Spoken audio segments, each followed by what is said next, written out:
You can measure the size of an elephant.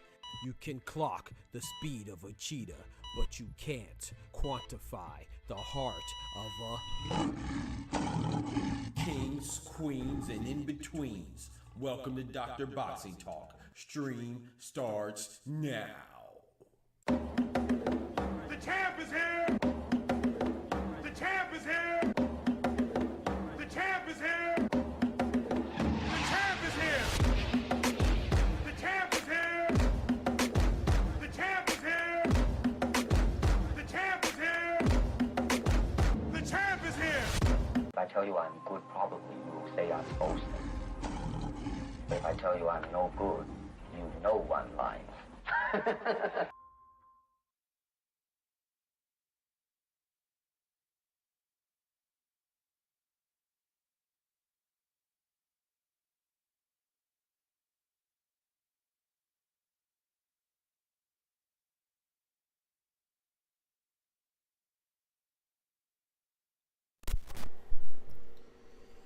Yes, sir. Yes, ma'am, man. Yes, sir. Yes, ma'am. I don't know what time it is. The doctor's in the house.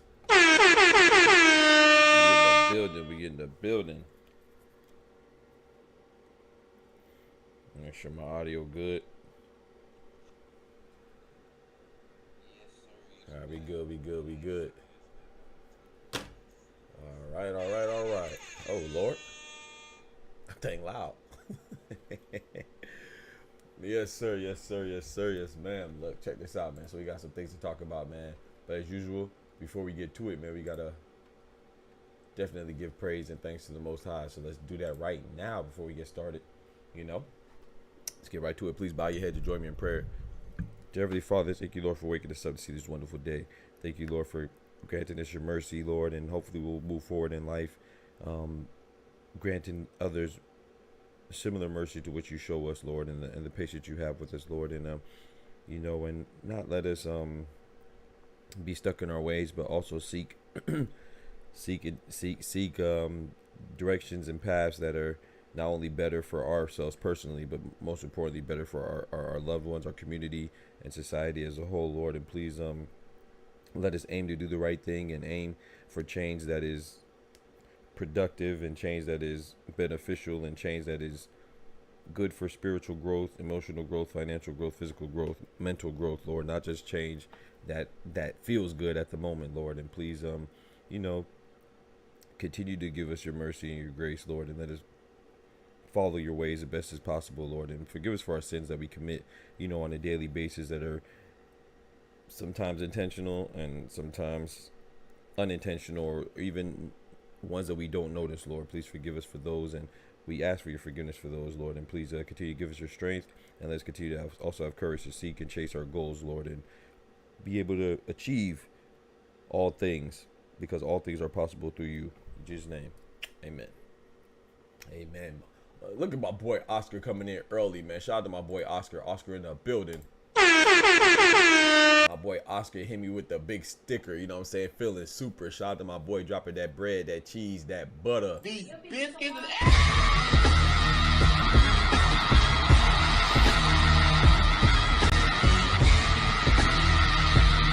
Yes, sir, man. Shout out to you, bro. You know what I'm saying? Woke up my eyes from opened my eyes to a big super sticker, man. Shout out to the big $10, man. That's some boss things. Right after the prayer, I opened my eyes to that. Nah, my boy dropped that sticker in here like a boss.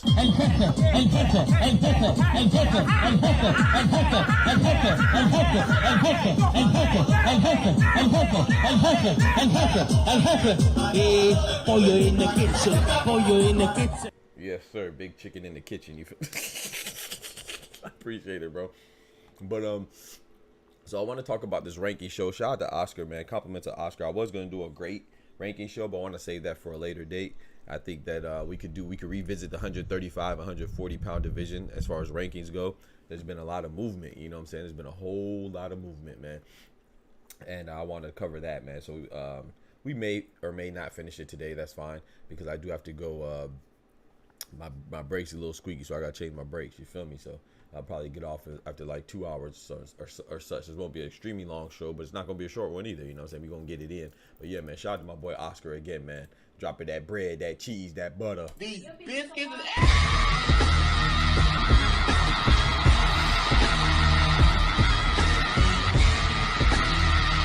$10 on the Superman. I really appreciate that, man. Before we get started, man, I wanted to talk about, y'all know about the noise with Teofimo, right? I wanted to talk about this and discuss it. You know, I wanted to but before I play this clip, you know, compliments of Bernie the Boxer. Shout out to Bernie the Boxer and his friendship that he has with Bud, man. I think that's dope, you know, and it shows another side of you of the champ that people want to get to know and stuff like that. So I think this interview was dope. I didn't finish it, but I do want to play this. So but I want to also say the scripture, you know, because every morning I wake up and you know, that God blessed me to wake up. I always, of course, I have my little routine, man. I say my prayer in my head, then I get on my knees and say my prayer, and then I also read a chapter of the Bible, and I read the scripture in my phone. Today I flipped to I just go to random chapters in the book Bible, because I already read the Bible in its entirety from front to back. But which was a major accomplishment to me. I thought it was dope. But I just opened up the book and I just read. And today I flipped to Proverbs 28. And in chapter 28, verse 21, it said this. It says, showing partiality is never good, yet some will do wrong for something as small as a piece of bread. Basically saying that people, for the sake of money, will disregard their values, lose their soul for a small piece of bread. And it's so funny, because what does bread mean for us? Yes, bread can mean a crumb or a morsel for nourishment and food, which you shouldn't sell your soul for that either. You should rather starve. But it can also mean bread, cheese, butter, these biscuits, right? It could also mean that too, you know. So keep that in mind. And I want to play this clip right here by Terrence Bud Crawford. Compliments of Bernie the Boxer. Go check it out. I'm not gonna play the whole thing, but go check it out. It's a pretty good interview. Glad to see you doing that stuff too, but it says. So what are your thoughts on T.O. calling you and Tank monkeys, man? That's some crazy stuff, man.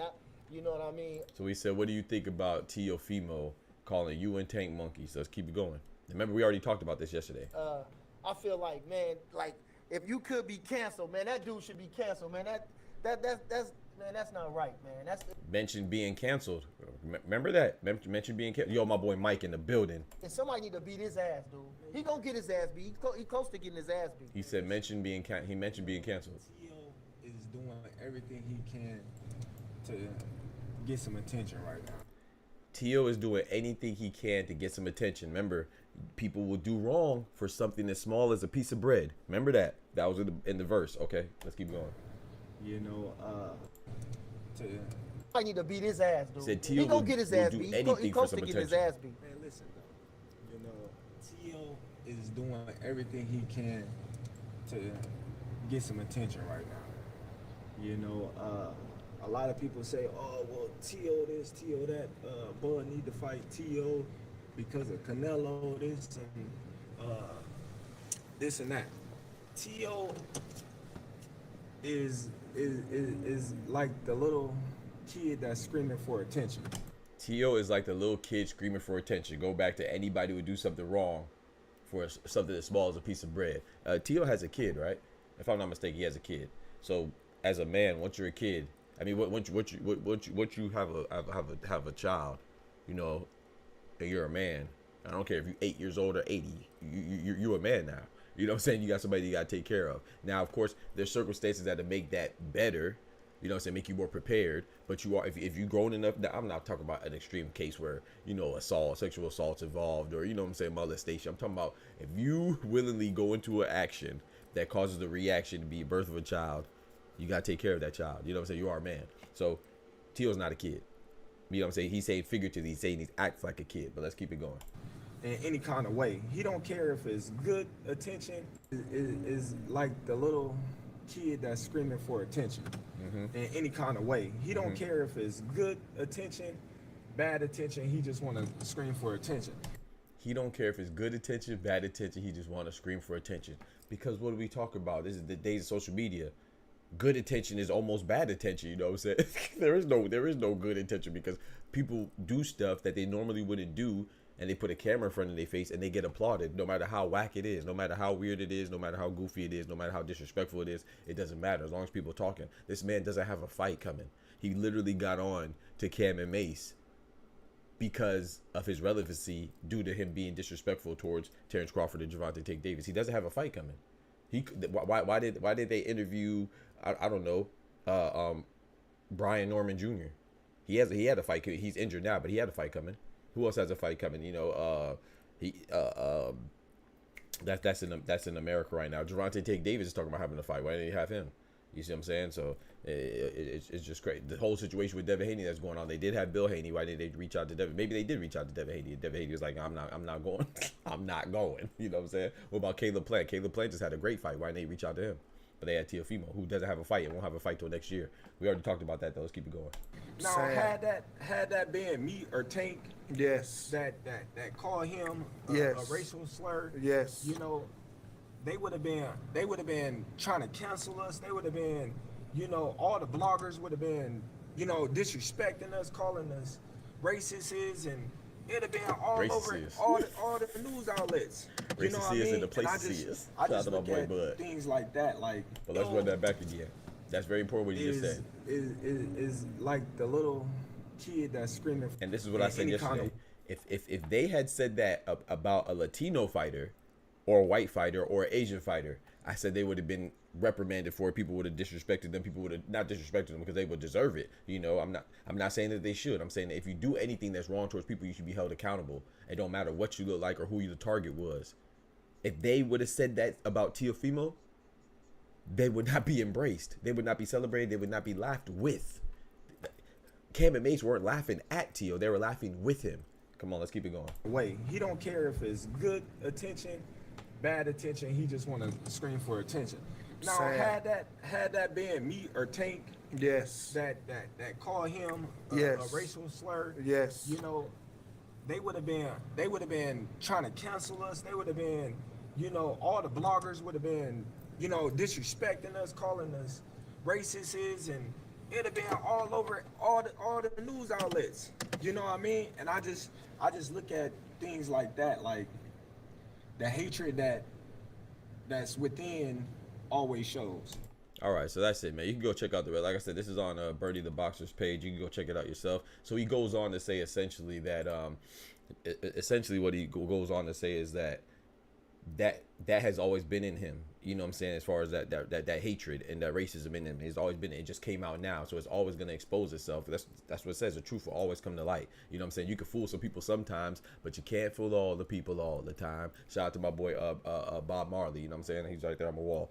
You can fool some people sometimes. You can't fool all the people all the time. He goes on to say that it not only is it in him, but he was also taught that. And I do agree with that wholeheartedly. You know what I'm saying? Where he come from. But the difference is some people will say that, oh, he learned that from his father, and that's what the environment he was brought up in. They'll say it as an excuse. No, it's not an excuse. You know what I'm saying? Let's look at the other side. Let's look at somebody else, right? I don't know Eminem personally, but I know the people that he established fellowship with. That would be Dr. Dre, black, 50 Cent black, and D12, all the other members are black. They don't have to be black, but my point is that I don't know him personally, but there's a large chance that Eminem is not racist. You know what I'm saying? I don't know him personally. You know what I'm saying? I wouldn't put my life on it, but there's a high chance that just from the people that he fraternizes with and established fellowship with, that he's not a racist, right? But did you think did he grow up in a trailer park? You don't think he grew up around people that are racist? You don't think, wasn't his mom on drugs? Is Eminem on drugs? So I'm saying that, yes, your environment does shape you, and it does increase the chances that you'll turn out a certain way, but you could rise above those circumstances. You know what I'm saying? Does Eminem even have a high school degree? But he's one of the richest people out there. Some people get degrees like me, and I'm not as rich as everybody works for money essentially. No matter if you're a boxer, a rapper, or a CEO or a janitor, you're working for money. That's part of it. So even being uneducated, quote unquote, by societal standards, he's still rich. You feel me? So what about 50 Cent? Wasn't his mom a streetwalker? Wasn't his mom a prostitute? You know what I'm saying? Look at him. He's successful, right? So I'm gonna give you another example. I don't even have to look further than myself. You know, both my not my parents, but both of my my siblings. I'm the only one that never been incarcerated. So there was probably a higher chance that I would be incarcerated due to my environment, but I never have been. You see what I'm saying? And there's people that go the opposite way too. Lawrence Fishburne, I gave this example before. Lawrence Fishburne is a multimillionaire. Been in your favorite movies from The Matrix to what's it called, to Fled, to all types of movies. You know what I'm saying? His daughter was in a porno. She ain't need to be in a porno. She wasn't broke, but she was in there because that was in her spirit at the time. You know what I'm saying? Hopefully she changed or whatever. That's what she wants to do. I'm not judging anybody. I'm just saying that's what it is. So just because you are raised in a good environment does not guarantee that you will be on a good path. Just because you're raised in a bad environment doesn't necessarily mean that you will be or remain on a bad path. The chances are more likely, yes. You know what I'm saying? As parents, as people that are role models, you want to try to mold a young person who's impressionable in the right direction, but you cannot guarantee nothing. You know what I'm saying? So when he comes out and he says that, Teofimo will do anything for attention, and I think that's the case, and he doesn't mind who he offends along the way, as long as he gets what he wants. And once again, we'll go back to the scripture. It says chapter 28, verse 21. Showing partiality is never good. Remember what Terrence Crawford said? If I would have did this, if Tank would have said that, he would have been canceled. So everybody that's applauding Teofimo or laughing with Teofimo or giving him encouragement or giving him popularity because of the situation, it says showing partiality is never good.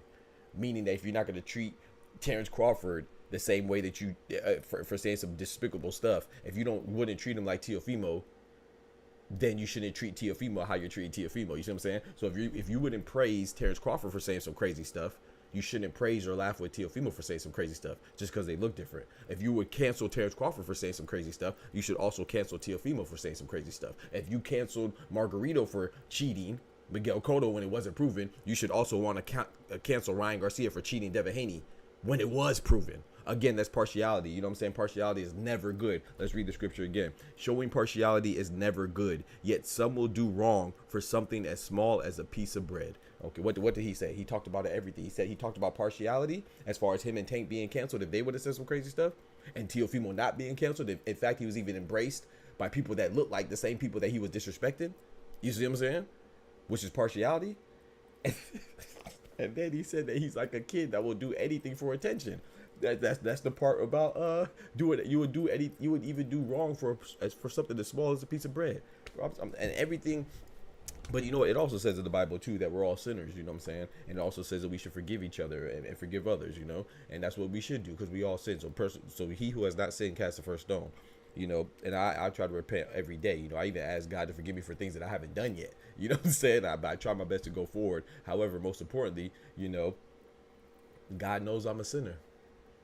And damn it, I done sinned before, and I'm going to sin again. So what I mean by that is I'm not forgiving T.O. because I don't feel like I should. Because I'm also a major proponent for when somebody shows you their true colors, you believe them. That's what I always live my life by. When someone shows me what they do, I don't get mad. Like, I'm not mad at Teofimo, but I believe him.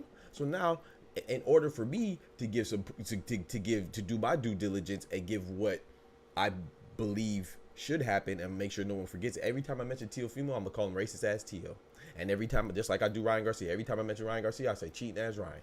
Every time, because I know if it was, the shoe was on the other foot, that's how they would be treated and embraced. So that's what we're gonna do. I don't have a problem. You know, Teofimo's a boxer. I love boxing, so we always gonna talk about it. You know what I'm saying? However,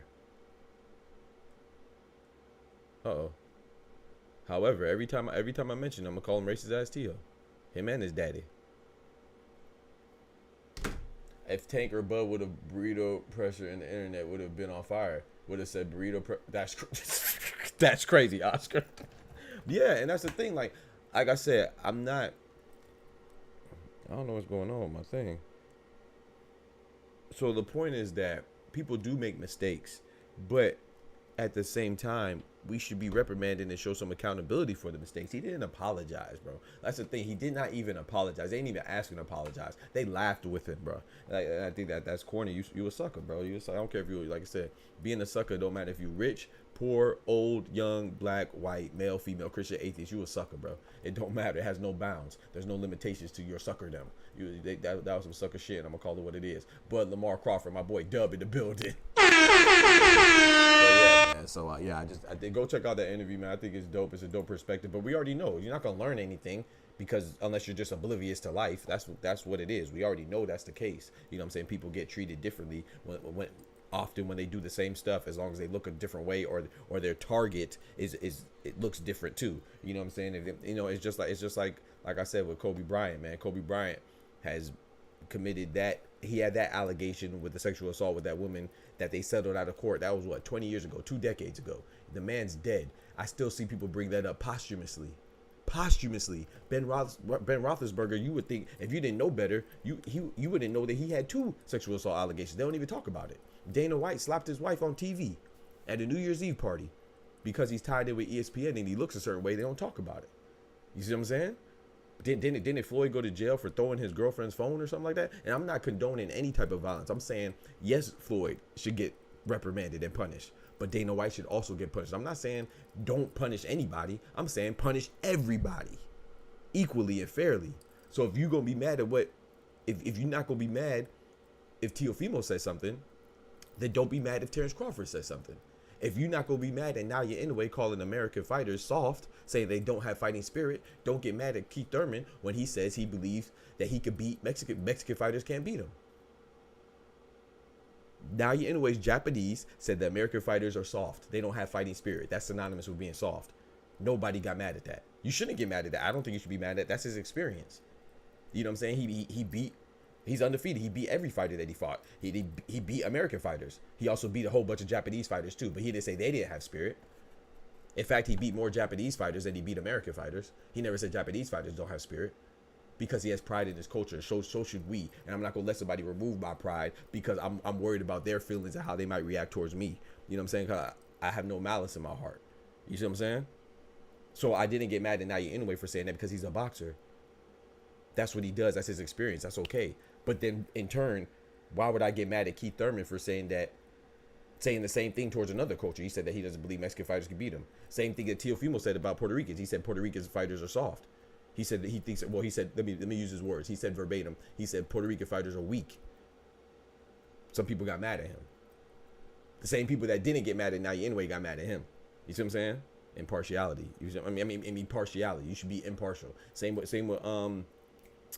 Bernard Hopkins, when he said that he would never lose to a white boy, and then the white boy went in and gave him the business, knocked him out the ring. Shout out to Joe Smith Jr.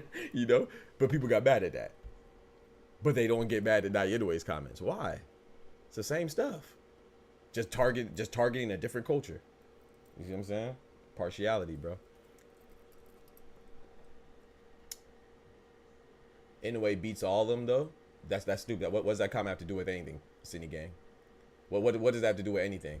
It doesn't matter to me that you're telling the truth or not. Well, who's talking about whether or not you beat everybody? Did Keith Thurman ever lose to a Mexican fighter? So does that make what he said right? So once again, like I said, the whole point is this is why when you're talking online, it's like everybody gets to comment even when they say a dumbass comment like what you just said. That has nothing to do with nothing. It doesn't matter if you win or not. I even commented on that.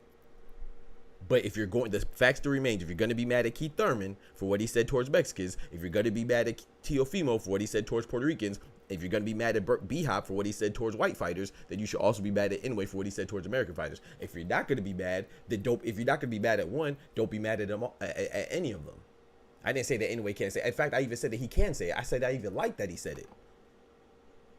But you here you come because you hear Inouye and you put on showing the S on your chest and you want to go defend Inouye. That's what I be talking about, man. Be a whole bunch of people that are incapable of thinking, man. Think for yourself, bro.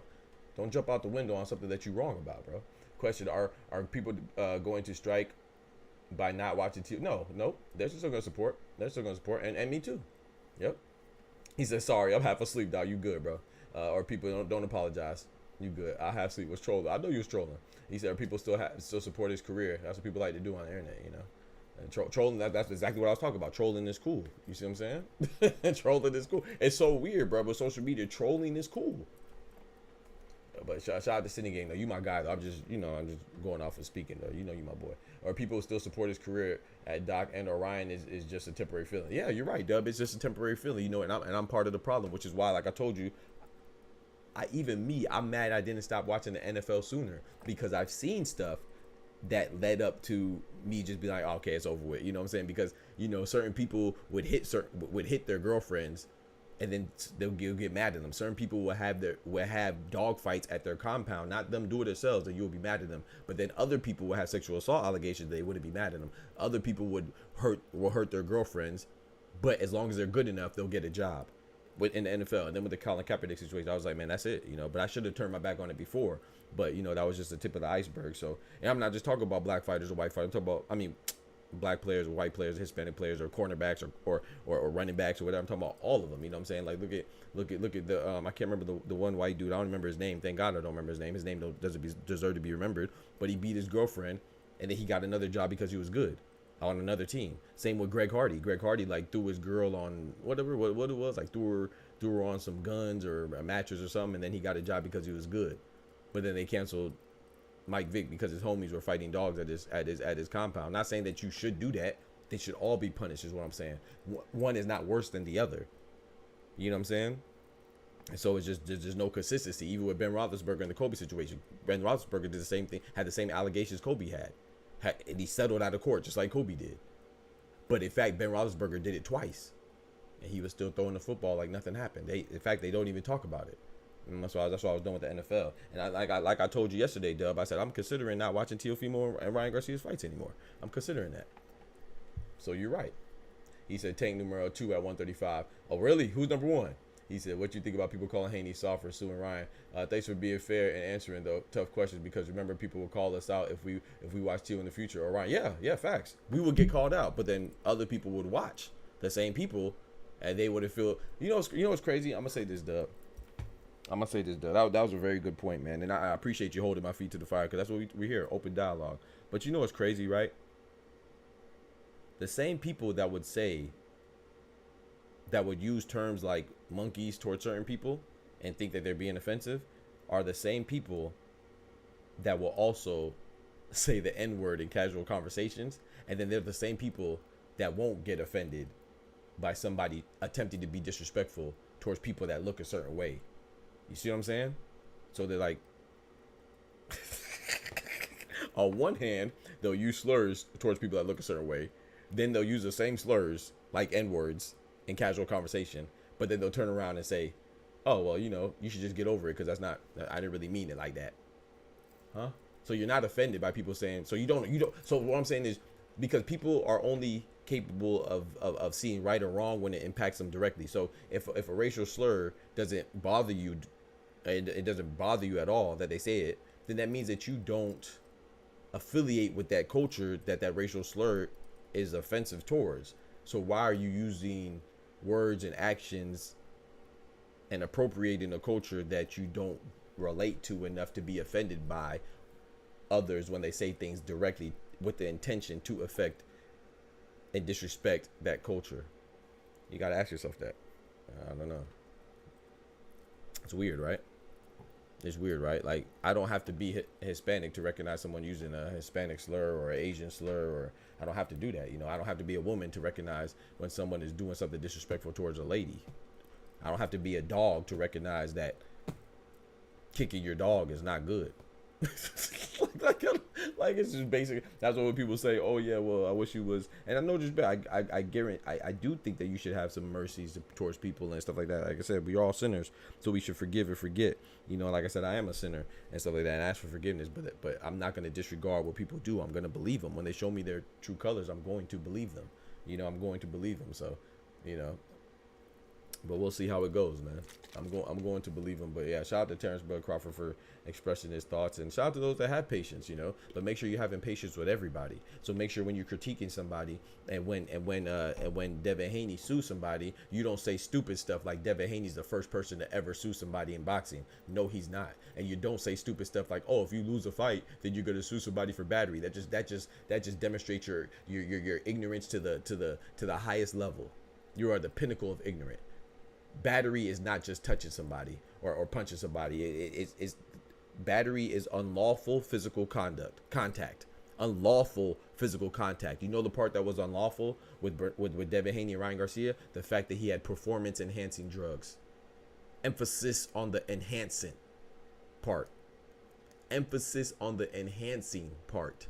What did it enhance? The performance part. So whether or not you have the capability of being able to conceptualize what enhancement may or may not look like, it doesn't matter if you recognize it or not. You don't recognize a lot of things. You feel me? So the fact that it is a PED, which stands for performance enhancing drug, and he had it in his system and he never proved that it wasn't intentional, means that he was trying to enhance his performance. That part is illegal. That's why it's banned, which is why the result was overturned, which is why he can sue for battery now. Because it was unlawful. The unlawful part was directly exhibited when the decision was overturned and he was consequently suspended. And the fact that you're not allowed to have PEDs in your system during normal competition. So if I just go in there and I'm a clean fighter and Devin Haney's a clean fighter and Devin Haney whoops my behind, I cannot sue him for battery because there's nothing unlawful about it. But then again, you have to have something up here. You know what I'm saying? You have to have some movement up here for you to realize that. So you just saying, oh, he just sued somebody because he lost. You are the epitome of ignorance and stupidity. An imbecile. An imbecile. That's what you are. You're an imbecile. So that's what it is, bro. You're an imbecile. Now, whether or not you think he should sue him, that's opinion based. Like, if you think it looks soft, yeah, that's cool. But you shouldn't change the definition of words because you feel that this shouldn't happen. You could have it. I think it could look bad too. He's a boxer. Of course it looks bad. It doesn't look good. Of course. But last time I checked, Eddie Hearn's suing somebody right now. He's in the boxing world. Why don't you tell him to go fight the person that he's trying to sue? Frank Warren is just threatened Chris Eubanks with litigation over words at a press conference. Why do you think Chris Eubanks came out and retracted his statement and apologized like a little bitch? You think he just suddenly had to change of heart? No, he got threatened with litigation, aka he was about to get sued. Oh, and by the way, since you think that this is the first time a boxer has been sued by another boxer, go look up the case with Steve Cunningham and Antonio Tarver. Steve Cunningham tried to sue Antonio Tarver when he tested positive for PEDs usage in their fight.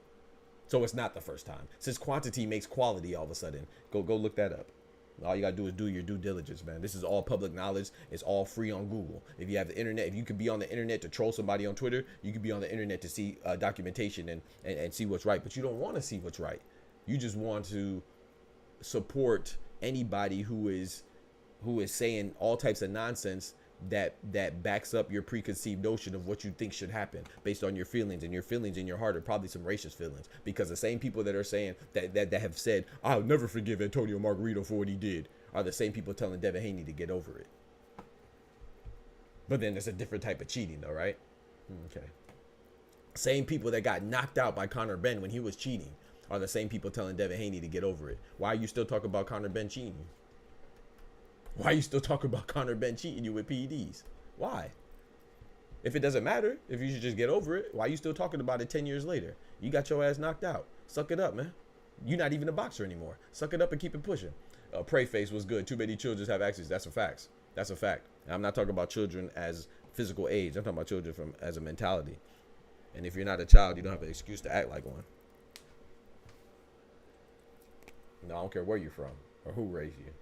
Yeah, at some point you got to choose for yourself and control your own destiny, whether that's for better or for worse. Stop giving people excuses, man. Call it for what it is. He's a grown man doing some wrong stuff. And it's not because they don't know better. They know better. They choose not to do better. Once you know better, you do better. But anyway, let's get to this thing, man. Heard the Japanese Nigerian boxer Andy might fight Venezuela. He's not Nigerian. He's Ghanaian. He's Ghanaian. But you're right. I mean, it's an African country, but it's the wrong African country. Yeah, he's Ghanaian. But yeah, I talked about that yesterday. Canelo in the building. What's good, brethren? Miss 10 Oscar, yes sir. And Oscar asked me a question too. He said, if Tanker Bud would have, I read that already. He said, what's your thoughts on Raymond Murata's dad? Oh, I responded. Go check out the Discord, man. Shout out to Raymond Muratala, man. Hey, Raymond Muratala's dad, he gained a fan out of me, man. I want to show it too.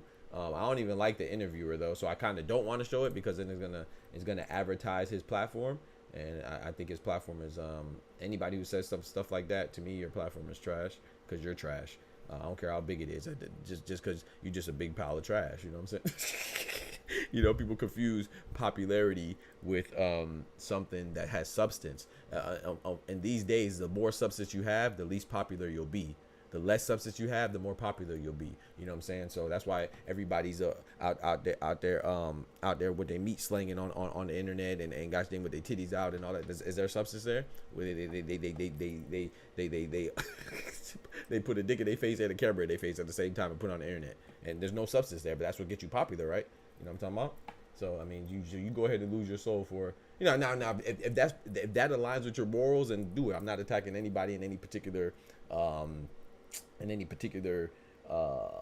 field of work, but you know, a lot of times people that do that, they're not doing that because that's where their values align. They're just disregarding their values and misaligning their values for the sake of monetary compensation. And anytime you put stuff around, anytime you disregard values or your integrity for a little bit of money, then to me you a sucker, because there's plenty of ways to get money that don't involve you losing your dignity, in my personal opinion. You know what I'm saying? But do you though? As long as if it makes you feel good, do it. Who you got between Venezuela and Andy Hiroka? Bro, you messing up this man's name, bro. It's Andy Hiroka, Canelo. You messed up where this man from. You messed up. You know, you got the Japanese part right. Get the other side right too. He's Ghanaian, bro. So I don't know who you talking about until you get my man's name right, man. Put some respect on people, man. You know what I'm talking about? You got the Asian part right. Get the African part right too. So I don't know who you talking about until you get it right, bro. I'm gonna start holding people accountable, man. I know. Why don't you know? he said who you got between Venezuela and Andy Hisoka. I don't know who that is. But yeah, okay, so let's get right, man. Let's I want to show this thing that you know, I'm gonna show it, man. I'm gonna show it, bro. I'm gonna show it, man. Shout out to Raymond Muratala's dad. He spoke on it, man. Raymond Muratala's dad said something that you shouldn't have to say in order to get people to understand. But he had to say it because he was talking to a dumbass who wouldn't understand otherwise. So let's I want to play it, man. Shout out to my boy Oscar for sending me this clip. I think that the interviewee is great, which is Raymond Muratala's dad. The interviewer is a dumbass. Robert, really So quick. and shout out to Robert Garcia, man. I rock with Robert Garcia. Raymond's fighting on November 2nd. So let's show it. This is Raymond Muratala's dad right here, right there with the blue hat. I mean, their ass, they cannot sue you.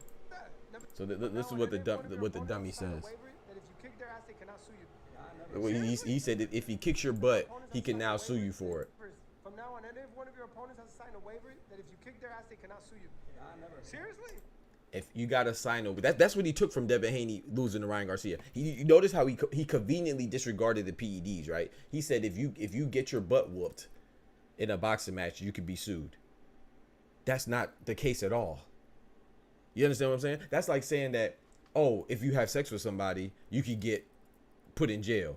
No, if you have sex with somebody in an unlawful manner, you could get put in jail. You don't get locked up for having sex, but you get locked up for committed sexual assault. You get locked up for molesting somebody. You get locked up for bestiality. You see what I'm saying? All those are types of sex. But you don't get locked up for sex between two consenting adults, which is the only appropriate sex you should be having. So him saying that, oh, you get locked up if you lose a fight in a boxing match is akin to that. You getting locked up for having sex. No, tell the whole story. You got locked up because some part of that sexual interaction was unlawful. So some part of this fight was unlawful, which is why he's getting sued, not just because it was a fair fight. But that just shows you people when people try to manipulate things. You see what I'm saying? And they just sound and look dumb for somebody who recognizes their stupidity. Look what Raymond Murata's dad says. Come on, bro. You know what is different. He said, come on, bro. You see what he said? He didn't even want to explain it to him. He said, come on, bro. You know the difference. This is Raymond Murata's dad. He just made a fan out of me. Come on, bro. You know what is different. He said, come on, bro. You know the difference. Like, stop playing stupid. That's what I'm saying. Shout out to his dad, because he what he's gonna say is good, but also the way he approached it, he's like, come on, bro, you know the difference. You're playing dumb. I'm sorry. I know that by societal standards, I'm very smart due to my degrees and stuff like that. Not too much, not too many people, not a high percentage of people have those type of degrees. You know, say especially a PhD in engineering, a degree in engineering, much less a PhD in engineering. So, but what I say is that society says I'm smart. I don't really brag about me being smart. I just know that I'm a conscious person and I'm aware of things, and I do my best to try to know or be familiar with a topic that I'm talking about. You know what I'm saying? That's what I do. I'm very meticulous like that. And so is he. He's saying that, come on, bro, you're not that dumb. You're just choosing to be dumb right now to manipulate the narrative. You're like, you're not dumb. I don't treat anybody like they're dumb. I do. Maybe people are dumb. I'm starting to realize that maybe people are actually just dumb. They're not acting dumb. They're really just dumb. And that's how he said, man, come on, bro. You know the difference. I don't have to explain it to you. You know the difference. You're just playing dumb right now. And I feel the same way, bro. It's not that people aren't smart. They choose not to be. And they choose not to be when it's convenient for them. And right now it's convenient for his narrative that Ryan Garcia did nothing wrong. Let's keep it going. I mean, you know, that fucking substance that he was on, you know?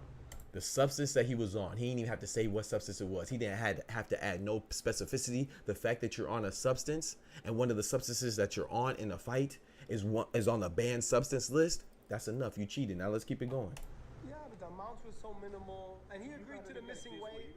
The amount is so minimal, and he agreed to the missing weight. He didn't get disqualified because of the missing weight. He's not getting sued because of the missing weight. He's getting sued because of PED.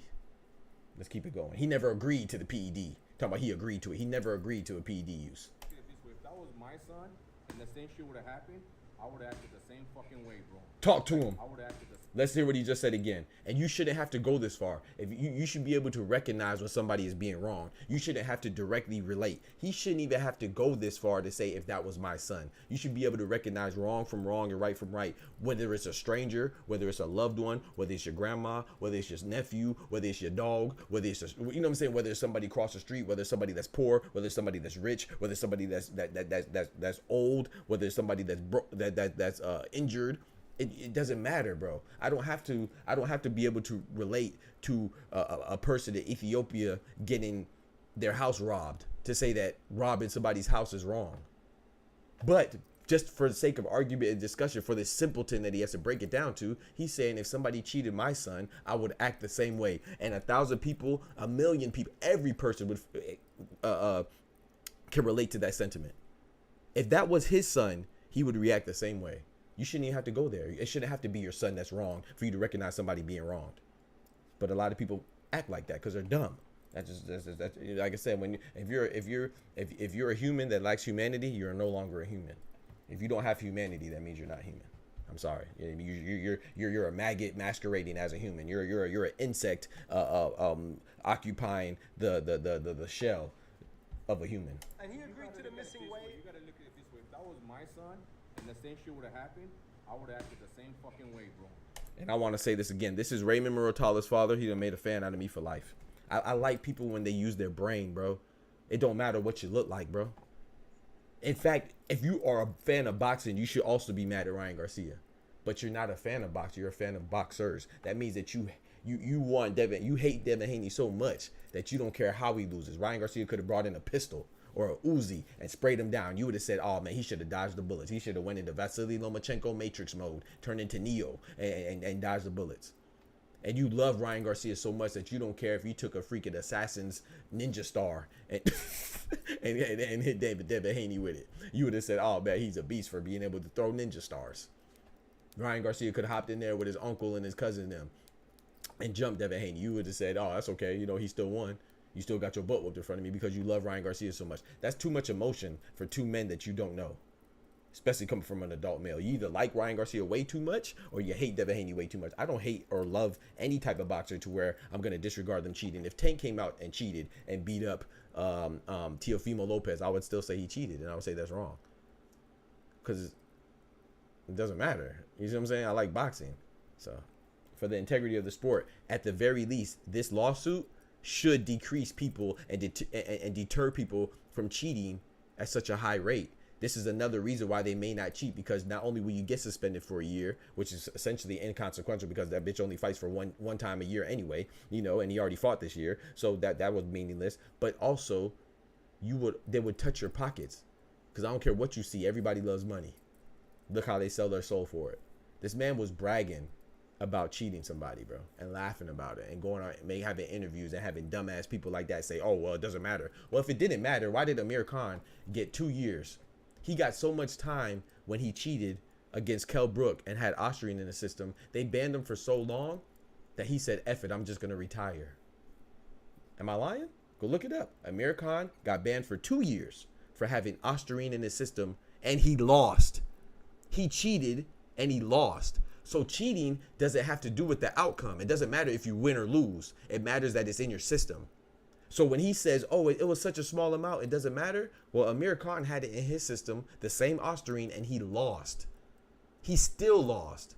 And guess what? He still got suspended. So it doesn't matter if you win or lose. It doesn't matter if it's a large amount or small amount. It matters as long as it's above the threshold, which is 0.1 nanograms per milliliter for Austrian in New York City. Ryan Garcia was 60 times that amount. He was at 6 nanograms per milliliter. Once again, the threshold is 0.1 milligrams per milliliter. He was at 6 milligrams per milliliter. So when you say it was so small it didn't matter, it was 60 times the limit. You try being 60 times over anything and see what happens to your goofy ass. Go 60 times over the speed limit. See what happens. Go 60 times, be 60 times over the sobriety limit. See what happens. Stupid ass, man. Shout out to Raymond Muratalla's dad, man. I'm a fan of Raymond Muratalla for real. I already liked Raymond Muratalla, but now I like him even more because his pops. Shout out to his pops, because his pops is an even thinking, a smart, intelligent individual, man. And I love intelligence, bro. I love it, bro. I love fairness. I love equality. I love people being human. I love humans being human. Agree to the missing way. You gotta look at it this way. If that was my son and the same shit would have happened, I would have acted the same fucking way, bro. Like, if you're not gonna be fair in this fucking sport, and if you're not gonna learn how to make weight, and if you're not gonna learn how to fucking stay clean, then you don't belong in the fucking sport, bro. Talk to him. Talk to him. That's it. So whoever the interview is, he could eat a dick and die. How about that? Let's keep that same energy. Because Devin Haney could die. Because boxers have died, right? Anaguchi just died in January, right? The Japanese fighter who was in the fight of the year in December. He was knocked into a coma, induced coma after his fight, with no PEDs involved. The man never woke up. He was 23 years old. He died, right? So people can die. And then you're telling people when they're not using PEDs, they could die. So you're saying, oh, it doesn't matter. The PEDs are so small. It doesn't matter. So basically, what would it take for Devin Haney to die? So you wish the death of somebody. I mean, in my opinion, you might as well just say it. You might as well say you don't even care if he died. Anaguchi died. Maxim Dadashev, who was trained by Buddy McGirt. He fought Subra Matias. The fight was stopped in the 11th round. Buddy McGirt wanted to stop it in the 10th round. He got rushed to the hospital. What happened to him? He died due to the injury sustained in a legal fight with no PEDs. Adonis Stevenson lost his undefeated streak and his belt to Alexander Vazdik. After that, he suffered brain damage, chronic brain damage. He's still suffering from brain damage today. Still alive. Chronic brain damage. But PEDs are okay. Pritchard Colon is paralyzed right now from his fight. So if you don't care if people die, tell whoever that interviewer, what's his name? ES News, he could eat a dick and die. He could eat a dick and die. How about that? You know what I'm saying? So you don't care about people getting hurt. You just want to be entertained. You can eat a dick and die. With your heartless, soulless ass. Stupid ass. PED users should be jailed. I mean, like I said, if it's accidental, Canelo, that's cool. I mean, it's not cool, but you're still not omitted of guilt because of negligence. But it makes it your intent should matter. which is why we have Canelo and Alicia Bumgarner. They cheated, but they didn't cheat during the fight. Number one. Number two, they went to court and proved that they didn't even cheat intentionally. Mistakes happened. You know who didn't prove that they didn't cheat intentionally? Ryan Garcia. He never proved it. This is why he settled, because he knew if he would have went to court, he couldn't have proved it. Because, I mean, I would think, I don't care how rich you are, you don't want to give up $1 million if you're innocent. Because he gave up over $1 million, right? $1 million went to Gold Boy for some odd reason. Went to Oscar De La Hoya. He ain't take no punches for whatever, you know. And then he got fined like $100,000 to New York State Athletic Commission and some other grand, couple grand here and there. But if you're innocent, then wouldn't you want to keep your millions? We got Karma in the building. Karma talking about clock it 60 times the speed limit. You like you be speeding. We got Kendrick in the building. They really BX in the building. Yes, people really are dumb, man. Like I said, if you say that, bro, and this is, I'm gonna say all this for those of you that are new. I'm gonna say it one more time, bro. I thought Ryan Garcia would beat Devin Haney. I'm not a Devin Haney fan. I'm a fan of boxing. You know what I'm saying? I'm not a fan of Devin Haney, but I don't dislike him. So I am a fan of Devin Haney because I'm a fan of the sport. But you have to distinguish between the fanboys and the fangirls who are groupies, like that person is of Ryan Garcia and whoever else. Like when you say that you're a fan, people think that, that means you think that they're infallible or you like them. No, I don't dislike Devin Haney. I just don't particularly like him. So, but I will watch his fight. So I am a fan of him, of course. But I'm not a fan to the point where I think everything they do is right. Like, so if you want to look at it that way, then I'm not even a fan of my two favorite fighters, Canelo and Tank, because I don't think that they're perfect. I'm not like, the reason why I say it's important to know that I thought Ryan Garcia would win is because I'm telling you that I wasn't rooting for Devin Haney to beat Ryan Garcia. I put money on Ryan Garcia. I won money off Ryan Garcia winning. Thankfully, they ain't asked me for my money back. You know what I'm talking about? I would have gave it back too. You know what I'm saying? I had no problem. But, the statutes of limitations for the bet have ran out before they found out he was cheating definitively. So anyway, I thought it was good for boxing when the upsets happen. You know what I'm saying? But I don't want Ryan Garcia to win by any means necessary. I don't think that anybody should win by cheating, because that makes you question the integrity of the sport. It destroys the sanctity of the fight and the trust that the fighters should have between each other. It's not friendly anymore. Like, people could die off of a fair fight, much less off of a fight where people are enhanced. Carmen said, "Let me know when you open up the court. I got my voice back." I bet. I only speed on the back roads at night. That's the worst time to speed. So you go speed and kill all the possums, and you in Texas? I know you done slayed a couple possums, a couple squirrels, a couple raccoons, probably hit some deer. You know, I'm talking about the little ones. You probably done killed all types of animals, dogs. Over there, Trump and his people are talking about certain immigrants that look a certain way from certain countries are eating pets. Nah, they ain't eating them. Karma over there running them over. Shout out to all my Haitian brethren and sisters, man, that are being unfairly and unlawfully targeted by ignorance. You know what I'm saying? That's another form of ignorance. You know what I'm saying? Whether you like him or not, I think anybody with common sense could say that's an ignorant statement, bro. I know a lot of great Haitian American citizens. Ryan can't even keep his story straight, let alone prove his innocence. Talk to him, Oscar. After beating Haney while on roids, he started feeling himself and call everyone out. To this day, he calling out. But you feel me, Canelo? Remember when Eddie suggested Garcia father fight Boots? Yeah, exactly, Canelo. And also, too, I want to answer your question. I was just trolling you, bro. I mean, I was not trolling, but I was messing with you, man. I do. Hisako's from Hunter x Hunter. Yeah, exactly. Hisako's from Hunter x Hunter. Exactly. Hisako's the guy with the cards, right, and the clown face. I never liked Hisako. He looked a little, I'm talking about funny. Yeah, I don't rock with Hisako. I did like Gon, though. I like Gon. He just wanted to be strong. He might be like a Goku type character. He just wanted to be strong and prove himself and find his daddy.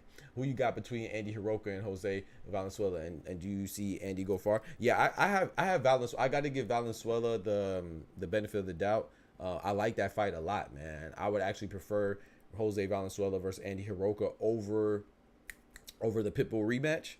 But I don't know, of course they're going to prioritize the rematch because he has a rematch clause, and rightfully so. But yeah, I like Andy Hiroka, man, the Ghanaian, Japanese mixed fighter out there who's undefeated. I like him a lot. I wouldn't be surprised if he beats him, but I got to go with the champion because I've seen more. I mean, Andy Hiroka is nice, but you know, his last win was Ishmael Barroso. No disrespect, but Ishmael Barroso is a little older, and you know, I didn't like that fight. I felt like they were just sacrificing the old Venezuelan for the young up-and-coming star. I know, man, but I got a good habit to spell and say things right, especially IRL. Yes, sir. It's a good habit, yes, because you know why? Canelo, I'm gonna say why it's a good habit. It doesn't matter, but for some people it matters. You see what I'm saying? And when you're on the internet, you don't know who's watching. So when you, I'm using you as an example, but I'm not talking to you. So when we say Andy Hiroka is Japanese and Nigerian, when he's Japanese and Ghanaian, a lot of people don't even know. And it's gonna sound funny, but a lot of people don't even know that Africa is not a country. In fact, bro, I can't make this up, bro. So I think it's very important if we're gonna say, oh, he's Japanese and African. Well, why don't you add specificity and tell me exactly what country he's from? Because you told me exactly what country he's from. That's Asian. You told me the Asian country that he's from. You know he's from Japan. You didn't say he's Asian and African. Then I'll be okay. I have no problem. Because you talk about both continents. But when you're going to add further specificity to tell me the country, the city, the block, the province, the address, you know, it's so important to their culture to make sure that you know every single place that they're from, what they eat, you know what I'm saying, put some respect on their name. Well, do the same thing for the African side as well, the black side as well. You know, if you're going to know that this dude is from Japan or had Japan lineage, then you should also know he has Ghanaian lineage as well. He's from Ghana, or part of him is from Ghana, just like part of him is from Japan. So we got to make sure that we know that, because a lot of people don't even know that Africa is a continent and is made up of the most countries. But a lot of people don't know that, bro. They just think Africa is one big, because it's disrespectful, bro. Like, you see what I'm saying? It wouldn't be disrespectful if people didn't have that mindset. You see what I'm saying? If people didn't have that mindset, it wouldn't be disrespectful. But a lot of people have that mindset. They think it doesn't matter. They think you just, oh, it's just them over there. Or they over there. You know what I'm saying? No. So we're gonna add specificity, because when someone is Venezuelan, we make sure that we know that. We don't just say South American. We say Brazilian. We say Argentinian. We say Chilean. We say Colombian. You know what I'm saying?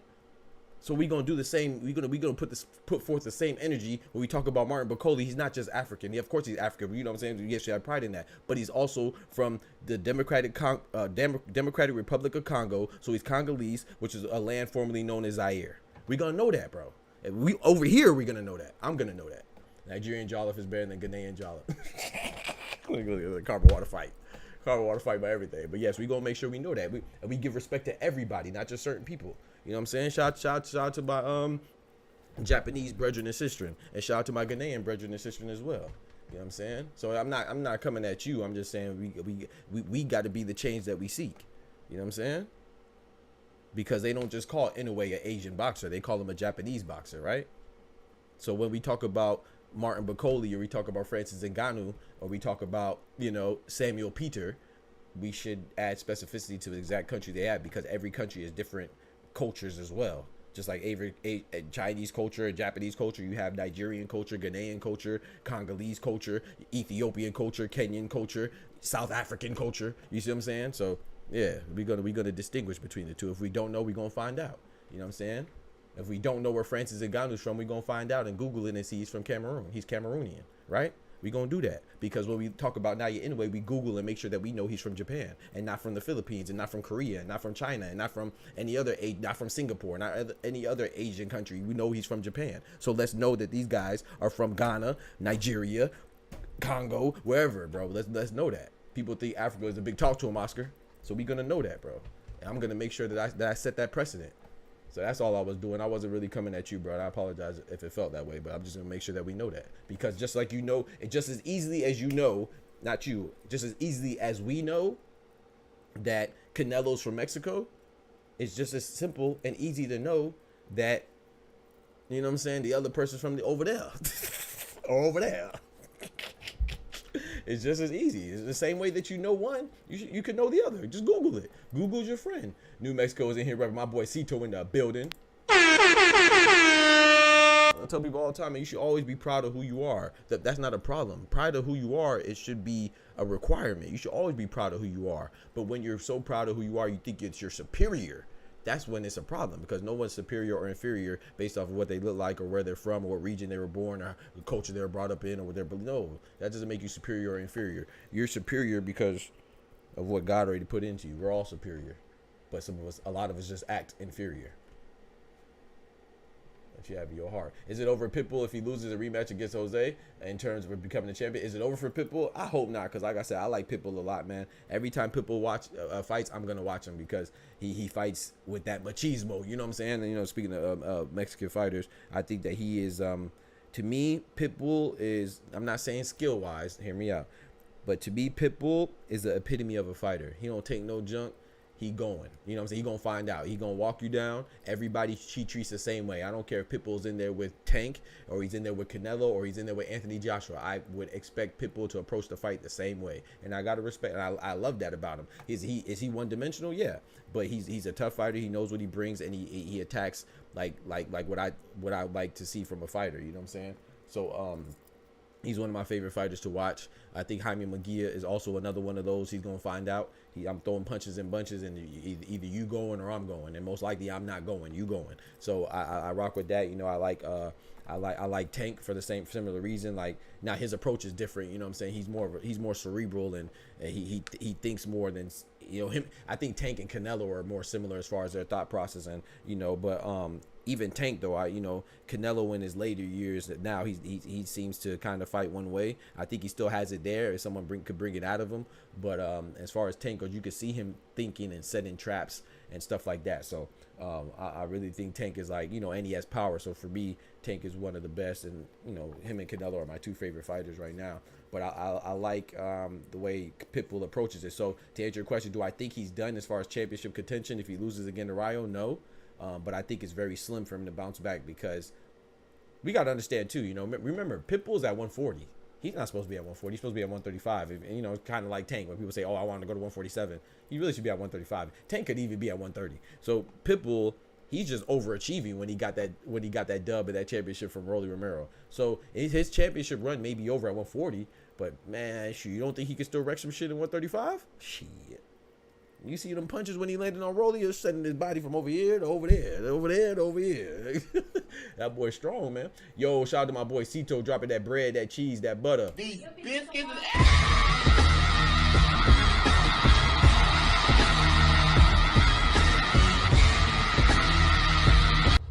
He said, what veggie knows kung fu? What veggie knows kung fu? Broccoli? Oh my gosh. Bro, Cito is funny. Bro, chill. But first, Fedora rumors about Fedora getting KO by Madrimov. Yeah, that was the same. That was on the interview that Terrence Crawford was talking about, Bernie the Boxer. Yeah, I think that that'd be a good fight. I made a video about Bud and Sebastian Fedora already, so I already announced that. But I didn't know about the Madrimov rumors of knocking out Fedora until I watched that interview with Terrence Bud Crawford and Bernie the Boxer, which was a great interview. Go check it out, by the way. Shout out to Bernie the Boxer.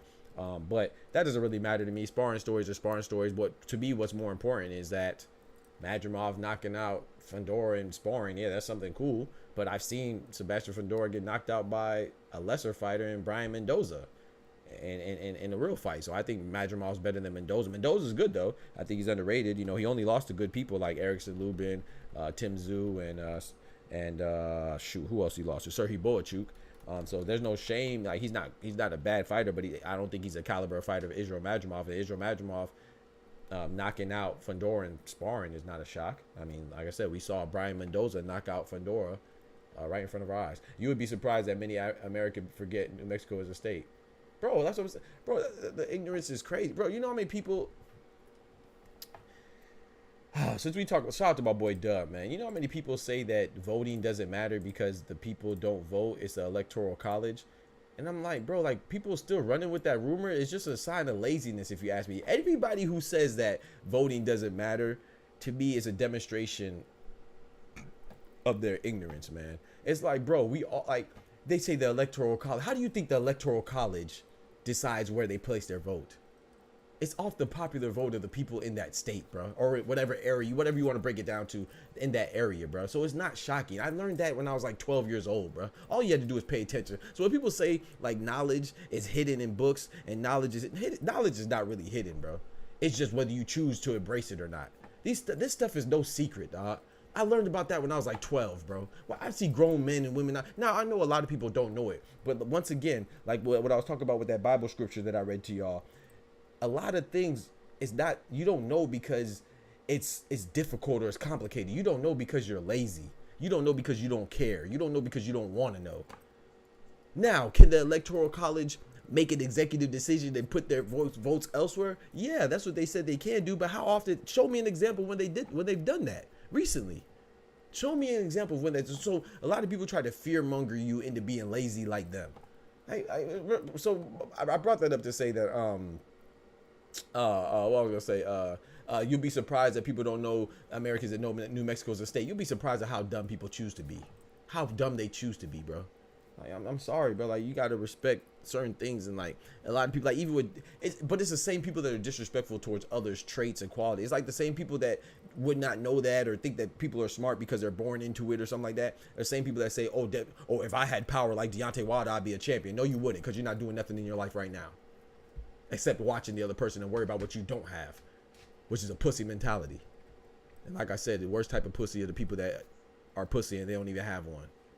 Meaning a boy bitch is what I'm talking about. You a boy bitch. That's the worst type of bitch. You a pussy and you ain't even got a vagina. That's tough. I'm convinced the average person doesn't know much of at all. Exactly. Inflicted ignorance. Ignore is a key word. Exactly. When you're ignorant, it's because you're ignoring things. It's like people just want to look at, bro, if you don't want to vote, just say you don't want to vote. Don't try to reach and find excuses to justify you being lazy, bro. It's okay not to. Some people don't believe in the system. If you don't believe in the system, just say that. But don't try to come out with some type of excuse to somebody who doesn't know better and try to convince them that they should also agree with you or they should understand why you do. No, I don't have to understand or agree with what you're doing. You do what you want to do, or don't do what you don't want to do. But when you try to justify it and you reach, I'm going to call you out on your stupidity. I'm going to do it. Anyway, man, shout out to the VPs and their debate yesterday. I probably mentioned it, but that December card going to be stacked. I'm curious who Parker fights. Is it either Caballel or Zhang? Yeah, I would prefer it to be a Jit Caballel, me being selfish, because I would like to see Zhang versus Bacoli. And I like to see a Jit Caballel versus Parker. But I think, according to Frank Warren, he's going to get that rematch with Zhang and Parker. It was a majority decision, so rightfully so. Message deleted by yo, Karma deleted the message on the super chat. Karma ratchet, bro. I ain't gonna lie, bro. Karma be trying to fool y'all, man. Karma she a troll, bro. That's good. Yo, my boy just doing the building, man. But yeah, man, I just think that, like, yes, Wilder has power, but to say something like, oh, if I had Wilder's power, I'd be a champion too. No, you wouldn't, because he power is, you're born with it. That's what we say in boxing, but you still have to cultivate an effective way to deliver it. You still have to find out what works for you and what's going to benefit your athleticism and your power combined. With those powers combined, no, your what's gonna be most advantageous for you to be able to not hit somebody with a nice shot. You know what I'm saying? So some people have those weapons and they do nothing with it. You know, that's in the Bible too, as far as people being talented. Some people will take their talents and their blessings and bury them deep, and be looking at everybody else's talents and saying, oh, if I had that, if I had this, I'd do this. No, you wouldn't. No, you wouldn't, bruh. It's a mentality, dog. It's a mentality. What is, like I said, I was talking about this with Karma. The fight with Terry Harper and Rhiannon Dixon. Who would look at those? Who was the more talented fighter out of Terry Harper and Rhiannon Dixon from the eye test? I think everybody would say that Rhiannon Dixon is a more talented boxer. And I'm not saying, because Terry Harper, I don't know her. I don't know if she's a nice person, a good person, bad person. I don't know. I don't know her from a can of paint. But my point is that, to me, Terry Harper, some people will say she's basic, but that's why I like her. Because there's nothing that seems special about her. No, I say that in the most respectful way possible. There's nothing that seems like, oh man, I can see she has power. Oh man, she has great footwork. Oh man, she has great combinations. Oh man, she has great IQ. There's nothing that I could point at and isolate and be like, man, she's just exceptional at this. But she's a champion. You see what I'm saying? And I respect that, because she just seems like she's a person that just put forth the effort. And when you try to do something, bro, I promise you, Brandon, the chances that you're gonna fail are huge, right? Because the people that fail before you, they might not put forth the effort that you're gonna put in. So don't be limited by other people's limitations. So the chances that you'll succeed is small, right? Why is it small? Because the chances that somebody becomes a champion is already small. Because the people that say that they tried and failed, how much do you think that they really tried?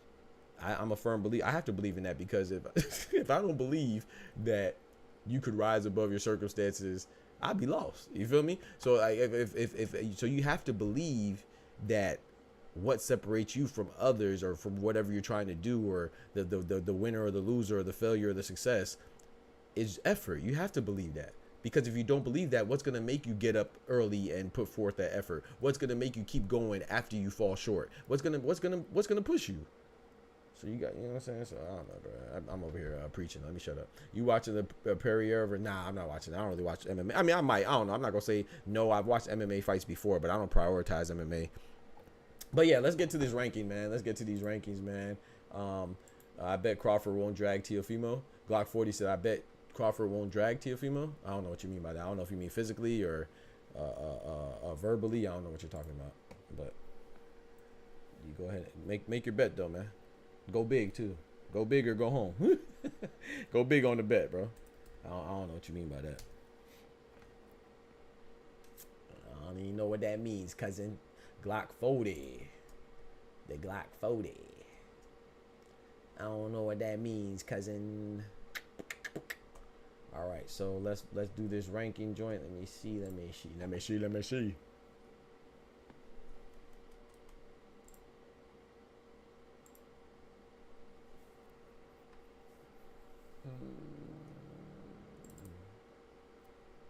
right, let me see. Okay, I'm compiling the list now. All right. Why didn't it upload? Oh, it did. Dang, that was quick. I ain't gonna hold you. All right, let's get it, man. Let's get to it.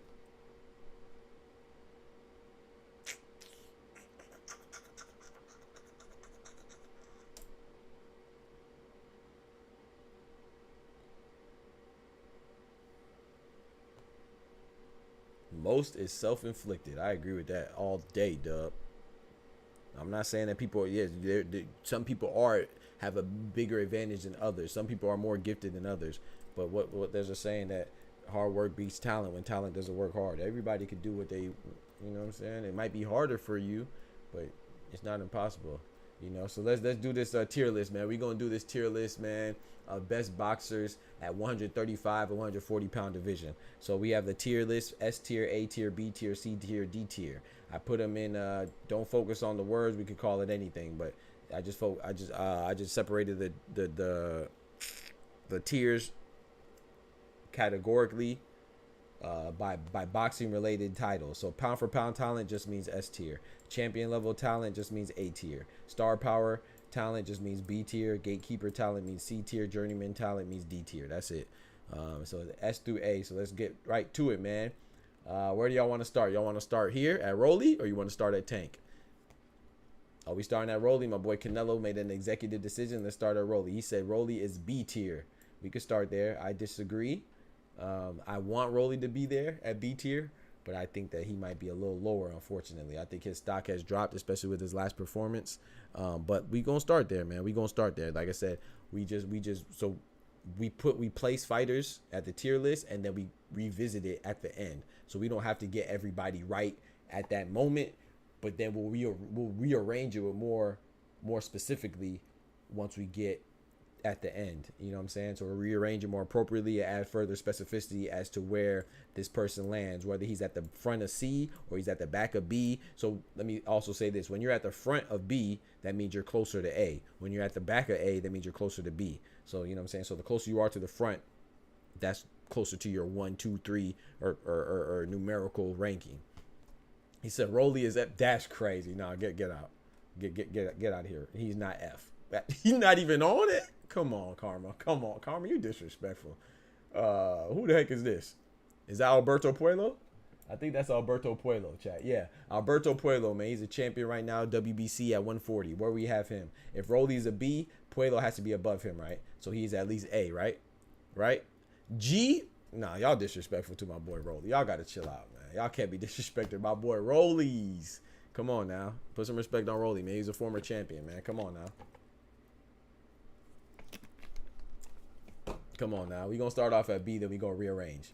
But we got F and G, so we go move him down to C. That's where I think he is at. I think he's a gatekeeper type of champion. Like, he's not a gatekeeper. Like, if you could beat Rolly, you know you could be a champion potentially. But if you can't beat Rolly, then you could probably be like, you know, a caliber of Rolly, who's a good fighter who will win, but he's not somebody that will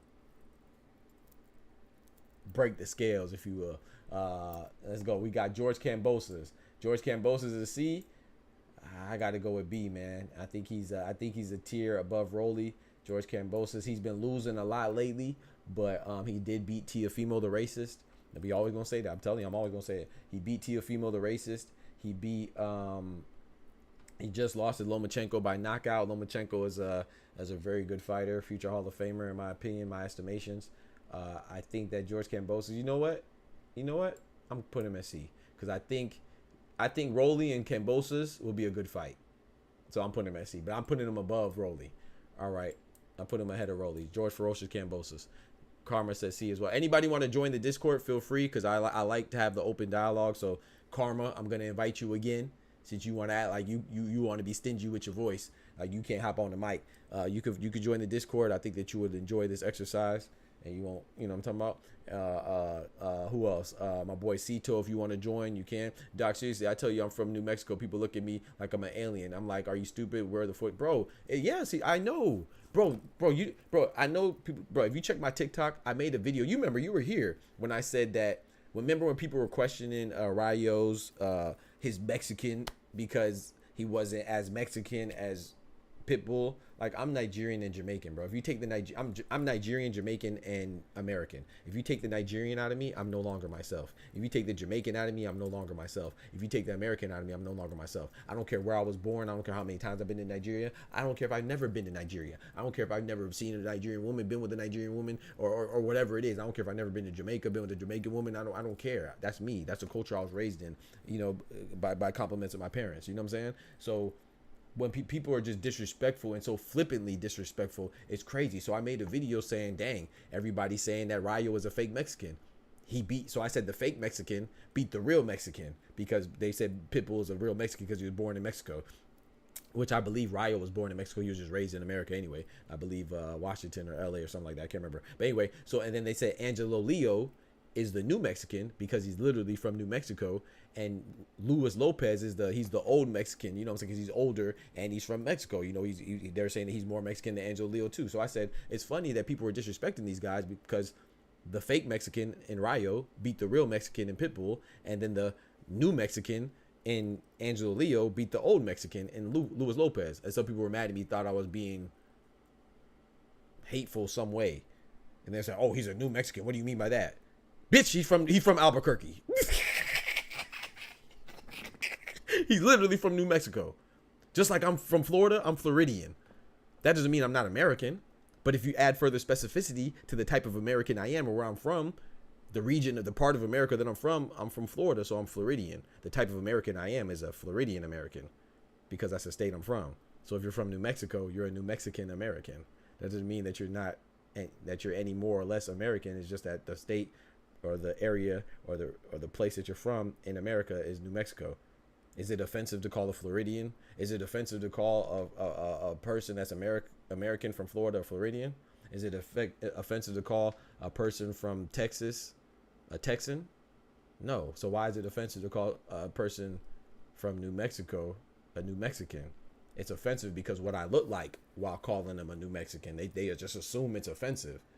But that's not my fault that you're ignorant, stupid, and dumb. That's not my fault. That's your fault. I'm not apologizing because I know I have no malice in my heart. I don't mean anything. And I'm educated and articulated enough to know when I'm offending somebody. But if somebody wants to manufacture offense and be, you know, that's on you. That's your business. There was nothing offensive about that statement. He's literally from Albuquerque, New Mexico. He's New Mexican. But people are just dumb. So that's your fault. You know what I'm saying? Navarrete.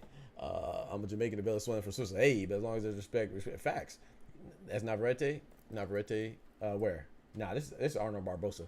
Africa, big up, fam. My first listen so far. You're great, bro. I appreciate that, man. Shout out to Amma. What's good, Amma? ABQ in the house. Albuquerque in the house. Hey, Rayo is as Mexican as they come. Yeah, but not according to some people. Karma, you know.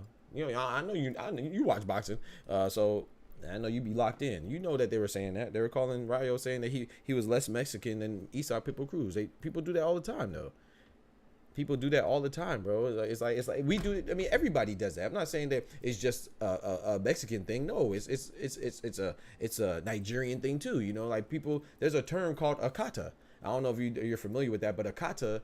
And me, I'm gonna give you some culture right now. If someone calls you akata, and they're from not even just specifically Nigeria, but from Africa, any country in Africa, but mostly like, you know, a country in West Africa, the term akata means that you are black, but you're misplaced. Like, so you're less of Africa because you're less African or less Nigeria. Let's say Nigeria, because I'm Nigerian. You're less Nigerian because you weren't raised in Nigeria. Which, yes, to a certain point, you make sense. Like if you're a Mexican not born in Mexico, then you're probably more in tune with the Mexican culture. If you're in Mexico, of course, that's common sense. But to question somebody's person, that's when you're being offensive. And if you're being offensive to me, then I'm gonna return the same energy. You know what I'm saying? So yes, they make a point, but it's just a way of division. So when someone calls you a kata, they're saying like, yeah, you are basically a black American. You know what I'm saying? You're not really, you don't know your roots and stuff like that. You've been removed, but they say it disrespectfully. They don't say it like, oh, you know, you gotta, you know, be more in tune and encourage you to come back or do whatever. You know, it's not an encouraging standpoint. Just like the Rayo thing, they're not saying that he's less Mexican because they're saying, oh yeah, man, you know, we want to embrace you. No, they're saying it to be disrespectful. The people that say it. So I mean, you see it everywhere though. You know what I'm saying? Like you look at Dominican Republic and Haiti. You know, they're on the same island and they have conflict. You know, South Korea and North Korea don't like each other. So it's just a human thing. It's not related to one culture. So, you know, I just used that as an example because that was the theme going into the fight between Angelo Leo and Luis Lopez. It was a theme going into the fight against Rayo and Pitbull. So anyway, Barbosa had a robbery win. Barbosa definitely had a robbery win against my boy, well, not my boy, but Sean McComb. Sean McComb beat him on the same night that Ryan Garcia and Devin Haney fought. Barbosa was the beneficiary of a robbery. However, it's not Barbosa's fault, right? Fighters fight, judges judge. So sometimes we get too mad at the fighter when they're a beneficiary of a robbery. It's not his fault. He definitely lost, and I agree with you. And you say C, I'm going down to D. I think outside of being tough, Arnold Barbosa Jr. there's nothing impressive about him. He does the same thing. He walks forward, and he can get hurt. You know what I'm saying? He's not as durable as Pitbull, and he doesn't apply as a pressure is not as effective as a Pitbull either. Or like, you know, even Jose Carlos Ramirez, who he'll be fighting Ramirez. I think Ramirez is going to beat him, and they have a similar fighting style too. But I think Ramirez is more refined, so I put him at D. My boy Dub, appreciate you, bro. Barbosa, yeah, he definitely right. I put him at D. I will visit Botswana one day. It looks like a great. Yeah, I got to visit too. I got to step my game up too. Oscar Perez. Oscar says Barbosa's a C. All right, so we're gonna move into the back of C then. Anybody else for Barbosa? I'm Texan. Exactly. That's why I said that. Exactly. I know you Texan. That's why you act like that. Everything better and bigger in Texas, head ass. Ain't nothing bigger in Texas but your head. Hell wrong with y'all in Texas, man. Tighten up in Texas, man.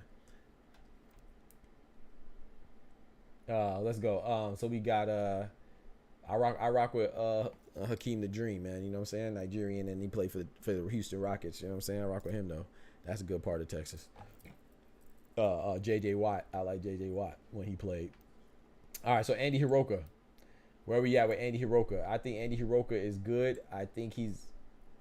I would put him above. I think he has more upside. So me ranking Hiroka would be mostly based off his upside. The Ghanaian Japanese fighter, undefeated fighter. He just beat Ishmael Barroso. Rolly beat Ishmael Barroso too. I think Kambosos would beat Barroso. Arnold Barbosa I think would beat Barroso too. But I'm gonna rank him mostly off his potential. I think he has a lot of potential. I'm gonna put him at B. So this is off of just your stature now and your potential. B. Canelo, agree with me. B. Wow, not you, Dragon. Oh, we got Lucas Body. Those of you unfamiliar with Lucas Body, man, Lucas Body caught a body. You know what I'm saying? He was essentially losing every moment of that fight. But he demonstrated the heart of a champion, the heart of a lion, and he demonstrated resiliency, tenacity, and never giving up on yourself and maximize his effort. And that led to him knocking out Ashton H2O Silv with a knockout of the year candidate. However, he was still losing every moment of that fight. He was getting outclassed. He was getting outworked. He was just, you know, Silva was just, you know, making a miss, dropping shots on him. You know what I'm saying? As soon as he'll open up, he'll tag him, hit him with a 3-piece combo and a biscuit. You notice I said 3-piece, not the 2-piece, the 3-piece. He was binking him up. You know what I'm saying? So I got to go with Lucas Body. I got to respect him for his heart that he showed, but I think he's a C-level fighter. And until he shows me otherwise, in my opinion. B as in body, I don't know, man. I don't know if B as in body, man. I don't know. Because he was still losing out. His power is still something to... Does he beat Kambosos? I think that's a great fight. Does he beat Rolly? I think that's a superb fight. And that's why I say when people get rid of these fighters because they lose, bro. There's so many fights that Rolly Romero would have me entertain if he's involved in. If Rolly Romero fought... Blair the Flair, Cobbs. I know he's at 147. I'm just hypothetically. That'd be a good fight. Rolly versus Adrian Broner is a good fight. Rolly versus Devin Haney may not be a good fight. I think Devin Haney would beat him, but I think it'll be at least in the build-up, it'll be interesting. And you never know, his power could get to him. You know, I think Rolly and Teo would be an interesting fight. You know, Teofimo the racist. I think that'd be an interesting fight. I think Rolly and Jose Valenzuela would be a good fight. Rayo, you know what I'm saying? The Lightning. I think Rayo wins, but like there's a lot of fights just because he lost doesn't mean he's trash. You know, I think, but people will say, oh, boxers want to hold on to their both boxers want to keep their American boxers want to keep their well, when they lose their we treat them like they're garbage.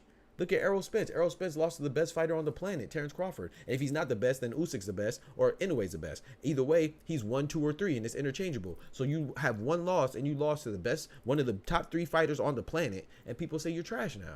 It's crazy, bro. But anyway, I think Karma says C for body. I agree. So I'm going to put him at the front of C. Flyer is 1. Doc's tier list. We all get to contribute our rating. Reference. I appreciate you explaining that, Dub. I didn't even see Freaker Flyer. What's good, Freaker Flyer? Flyer frequency, excuse me. Let's go. All right, so next we got what's this guy's name? I don't remember his name. Is it Jukambayev?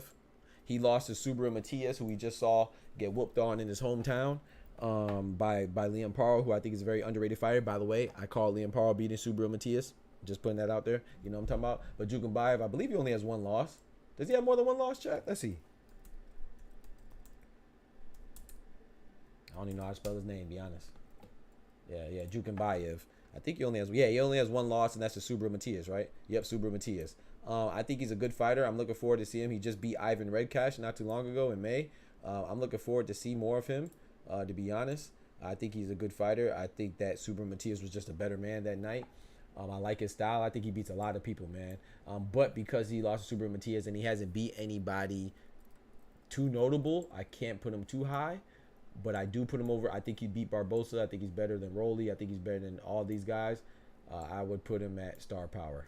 I put him at B tier. C tier, Karma says C. Canelo says C. Oscar says top of C. Okay, well, I am outnumbered. And this is a democracy. You know what I'm saying? This is a democracy. So... I'm outnumbered. I got him at the front of C, top of C. Let's get it. All right, let's move on. We got Steve Claggett. Last time we saw him out, he overachieved, but he still lost to Teofimo the racist. He lost, and he got but he put 2 lumps on Teofimo the racist head. You know what I'm saying? Had him looking like he had 2 termite mounds on his forehead. Looking like he had 2 bumpers on his forehead. Looking like he got bit by 2 super Hulk mosquitoes. You know what I'm saying? It was supposed to be a tune-up fight, too. He was supposed to look good in this fight. Steve Claggett did not let him look good. However, I don't think that Steve Claggett would beat other fighters, too many other championship-level fighters. I think the reason why he looked good against Teofimo because Teofimo's an imbecile, Teofimo's incompetent, and his father is just as ignorant as he is, and he doesn't know how to implement a game plan. That's why I think Teofimo struggles so much unnecessarily. I think Teofimo, the racist, is a very good fighter. He has let me rephrase that. He has the tools to be a very good fighter. He's athletic. He has great reflexes. He has power. He has good speed, and he has athleticism. You know, but his lack of a game plan to me is a testament as to why people say, "Oh, Teofimo is fighting down to his opponent." This is boxing. Nobody fights down to their opponent.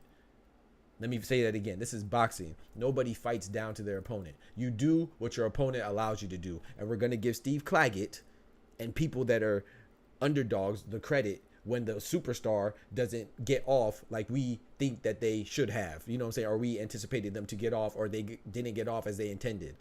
It was because of Steve Claggett, not because Teofimo had a bad night, or Teofimo was fighting down to his opponent, or Teofimo was intentionally trying to make it look interesting. No, he's trash. As mentally. He's good physically, but he's terrible mentally. You never, Teofimo, correct me if I'm wrong, Chad, have you ever seen Teofimo look like he's implementing a game plan or executing a game plan? Or being cerebral in the ring at all, downloading patterns or gathering intel for his opponents? He just went in there and he looked very good dominating Lomachenko. But even in the second half of that fight, the latter portion of that fight, Lomachenko was coming on because he was adapting. You know who wasn't adapting? Teofimo. You know who was bigger? Teofimo was bigger than Loma. So that all plays into it. You know, he out physicals you. You see what I'm saying? But he's going to struggle with Kambosos because he's going to tell Kambosos, hey, Kambosos, I'm about to knock you out in the first round. And he's going to actually come out like the retard he is and try to knock him out in the first round and get put on his ass. Right on his back pockets. Because George Kambosos is not going like that. And George Kambosos wins. Not because Teofimo was fighting down to Kambosos. No, we're going to give Kambosos credit because Teofimo came in there without a game plan like he usually does. And he got outsmarted. Because thinking is also part of the game. It's not all about being physical. So we're gonna give Steve Claggett his flowers for that. However, I still don't think that he's more than I don't think he's a championship level contender. I do think he can have an upset here or there. He's a tough guy. But I feel like I don't know if he beats Kambosos. I don't know if he beats. I think him and Rolly will be a good fight. I think him and Arnold Barbosa will be a good fight. I got to put him at D, man. B? Oh, nah, Oscar, you wildin'. Oscar, you wildin', bro. Nah. You said B? Hold on, I gotta play this for you, Oscar. Nah. You wildin'. Oscar said he is a B tier. Steve Cleggett's B. Steve Claggett is B tier. This is what I say to you, Oscar, because you wildin'. Bullshit! Bullshit! Yeah, B for bullshit. Yeah, you wildin'. I just had to come back here so I can play that alert. You wildin'. B is crazy. I ain't gonna lie. I almost gave you a 600. May put you in the kit. Make timed you out for 10 minutes. You lucky you my brother, man. Cause B, that's crazy. I'm tempted to have you come on the Discord and explain yourself. B is crazy. Karma says no higher than C. All right, I agree with that. Oscar says B is crazy. Yeah. Canelo, he wild. Shout out to Oscar, bro. He giving him his respect. He does deserve his respect because that was a tough fight. But I think it was a tough fight not because he's super capable, but because, like I said, Teofimo is incapable of executing or implementing a game plan or even having a game plan. Like I said, his father is the same one that comes out and says, oh, my son doesn't need a jab. And then goes out and performs like he did against Jermaine Ortiz, where it looked like he could have severely used a jab, which is the most important tool in boxing. You know, but that's how they think, because like I said, they're simpletons, they're imbeciles, they're nincompoops. You know what I'm saying? But shout out to Steve Claggett. She says C. Oscar says B or C, so we're gonna take the average and put him at C. I'm gonna put him at the back of C. We got Dalton Smith. Dalton Smith, man, he beat Jose Zepeda, stopped him. I like Dalton Smith. However, I was very disappointed when after he beat Jose Zepeda and stopped him in impressive fashion, he called out Adam Azim. That may not seem like a big deal, but if you're familiar with who Adam Azim is no knock on Adam Azim, but he's an up-and-comer. So when Dalton Smith calls out Adam Azim, that's akin to Richardson Hitchens beating Gustavo Lemos, and then turning around and calling out, I don't know, Andy Cruz or Emiliano Vargas or Abdullah Mason. Like, why would you call? Not saying that he beats those guys, but why would you call them out? You should be calling out a champion. You should be calling out somebody who is a bigger fighter than you as far as stature goes and renown goes. Like, you should be trying to move up. But he was going back against Adam Azim, who has like 10 fights, and he's behind him. He's up and comer. So that shows me that your mental, you don't believe in yourself, or you on the short bus. You short bus shouty. And even Eddie Hearn after the fight was like, there's levels to this. He tried to save him. We said Adam Azim. No, we're looking for world champions now. But if Adam Azim really wants to fight and he wants us to go back down the levels, then we could go back and fight him. But so Eddie Hearn, you can tell Eddie Hearn was so disappointed. So to me, that was just an example of him having very limited or no aspirations to be a champion. And if you're not confident in yourself, I mean, I can't be confident in you. But I do think he's talented. So I think he would beat Steve Claggett. I think Barbosa would be a tough fight for him, but I'll put him above Barbosa. I think he probably beats Rolly. I don't know. I think as soon as he faces adversity, I wouldn't be surprised if he quits. Yeah, I think Rolly Romero could hit him with a nice shot. I don't know, man. I got him at C, man. I got Dalton Smith at C. We got Denis Berinchik. Denis Berinchik, the Ukrainian fighter, man. He upset Emmanuel Navarrete to my surprise. Emmanuel Navarrete was moving up to 135 at the time, and he beat him, man, and he made Emmanuel Navarrete look bad. And I like Emmanuel Navarrete a lot, so I was kind of mad. I was upset. I was hoping that Emmanuel Navarrete would show me some more adaptation than he did, and he didn't. And he is a champion at 135, which is very impressive. I think that it'll be an injustice to put him at anything less than A, just off the strength of him being a champion alone. I got to put him at A. Not because it's called champion level, but because I do think he's a A-tier fighter. But I don't know. I think that he is the weakest of the champions, but still being a weak champion does not mean that you're weak. Those two things are not synonymous. Like Ferocious Kambosos, I think he's weak for championship level fighters. Like I think he's on the lower end, but as a fighter, I think he's good. You know what I'm saying? So Denis Berinchik, I think falls in a similar group as far as explanation goes, but I do think he is a championship level fighter. So I'll put him at A, but I think Puello, as far as skill, I think Puello's more skilled. Granted, Puello's at 140, but I got to put him at A. I was thinking my boy B-Dog in the building. C level? Canelo, he's a champion, bro. You gonna put my boy at C? Nah, you disrespectful, bro. Some of y'all be disrespectful. He's a champion right now, bro. He beat Navarrete, bro. Come on, man. Facts. Thank you, Flyer. Thank you, bro. Canelo says B. Okay, yeah, B. Flyer says A. I gotta go with A. I'm going for Berinchik is the weakest champ, but he beat Navarrete as an A. But I don't know if he keeps. Yeah, I agree. I don't know if he keeps the belt, but I got to give him A, man. I think that I cannot say Andy beats him for sure. I do think Andy would beat him, but it's not just about who would beat who. It's also about what you achieved in your accolades, and you know what I'm saying. And Andy Hiroka, his best win is Ismael Barroso. Ismael Barroso is in his 40s. I do think Andy Hiroka would beat him as far as skill level goes. But once again, I mean, he's at 140 anyway. But I don't think that. I'm not sure if Hiroka could be a champion right now. A champion, he would have to be. Who's the champion at 140? Andy Hiroka would have to be Alberto Puello. He would have to be Jose Rayo Valenzuela. He'd have to beat Liam Paro. I don't think he has a chance against Liam Paro. Well, I ain't gonna say not a chance. He has a chance. I don't think he'll beat Liam Paro, and I don't think he'll beat Teofimo, the racist. So I go with and Berinchik is a champion right now, and the other champions are Tank Shakur, Loma. Yeah, Tank Shakur and Loma. So I got to put him at A. And then Zepeda is a mandatory in all sanctioned bodies. Zepeda ain't choose to fight Berinchik. You think Zepeda doesn't want a championship? Or does he see something that Berinchik might exploit? You know, he's like, hold on now. He might exploit this in my game. So I think Berinchik is is underrated. Underrated champion. I got to put him at A. Karma says, okay. But wait, Karma, you said C for Berinchik? She said, okay, fine. Okay, you agree. I convinced you. Thank you, Karma. That's a, hey, I don't know. I might need a plaque for that. You know what I'm saying? I done convinced Karma. What? She said, okay? Oh, man. Oh, man. That's a championship right there. I don't want a belt, chat. I done convinced Karma something. Devin Haney. Hanky Panky. Devin, I sue a bitch Haney. Devin, if you don't act right, I'm going to get you right. I'm going to touch them pockets, Haney.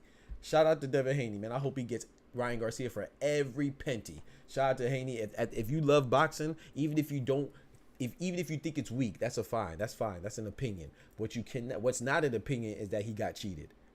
It is what it is. That's what the overturning means. That's what the PEDs mean. That's what the quantity, as far as the measurement goes of the PED, the Ostarine, the SARM, the SARM, selective androgen receptor modulator, the type of PED that it is. All that goes to him being cheated. It's a testament to him being cheated. And he got up every time. He displayed heart. You know what I'm saying? He demonstrated heart. That's what you want to see in a fighter. Devin Haney, if he sues Ryan Garcia, it'll be good for boxing. If you're a boxing fan, you should be rooting for him because it'll add another layer of deterrent to stop people from cheating. It incentivizes you to be a clean fighter because if you aren't a clean fighter, you could get suspended, you could get fined, and you could get sued. What's the best get back is to test somebody's pockets, tap somebody's pockets. You know what I'm saying? Let me check them pockets real quick. So Devin Haney, he is being, like I said, and this is coming from somebody. I had Ryan Garcia going into the fight.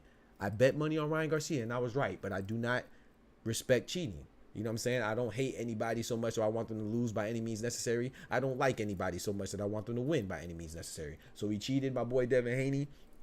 It is what it is. He is being laughed at right now, criticized unfairly. Did he have a chin? No, he does not have a chin, which is why I thought Ryan Garcia could win, because I seen what happened against Jorge Linares.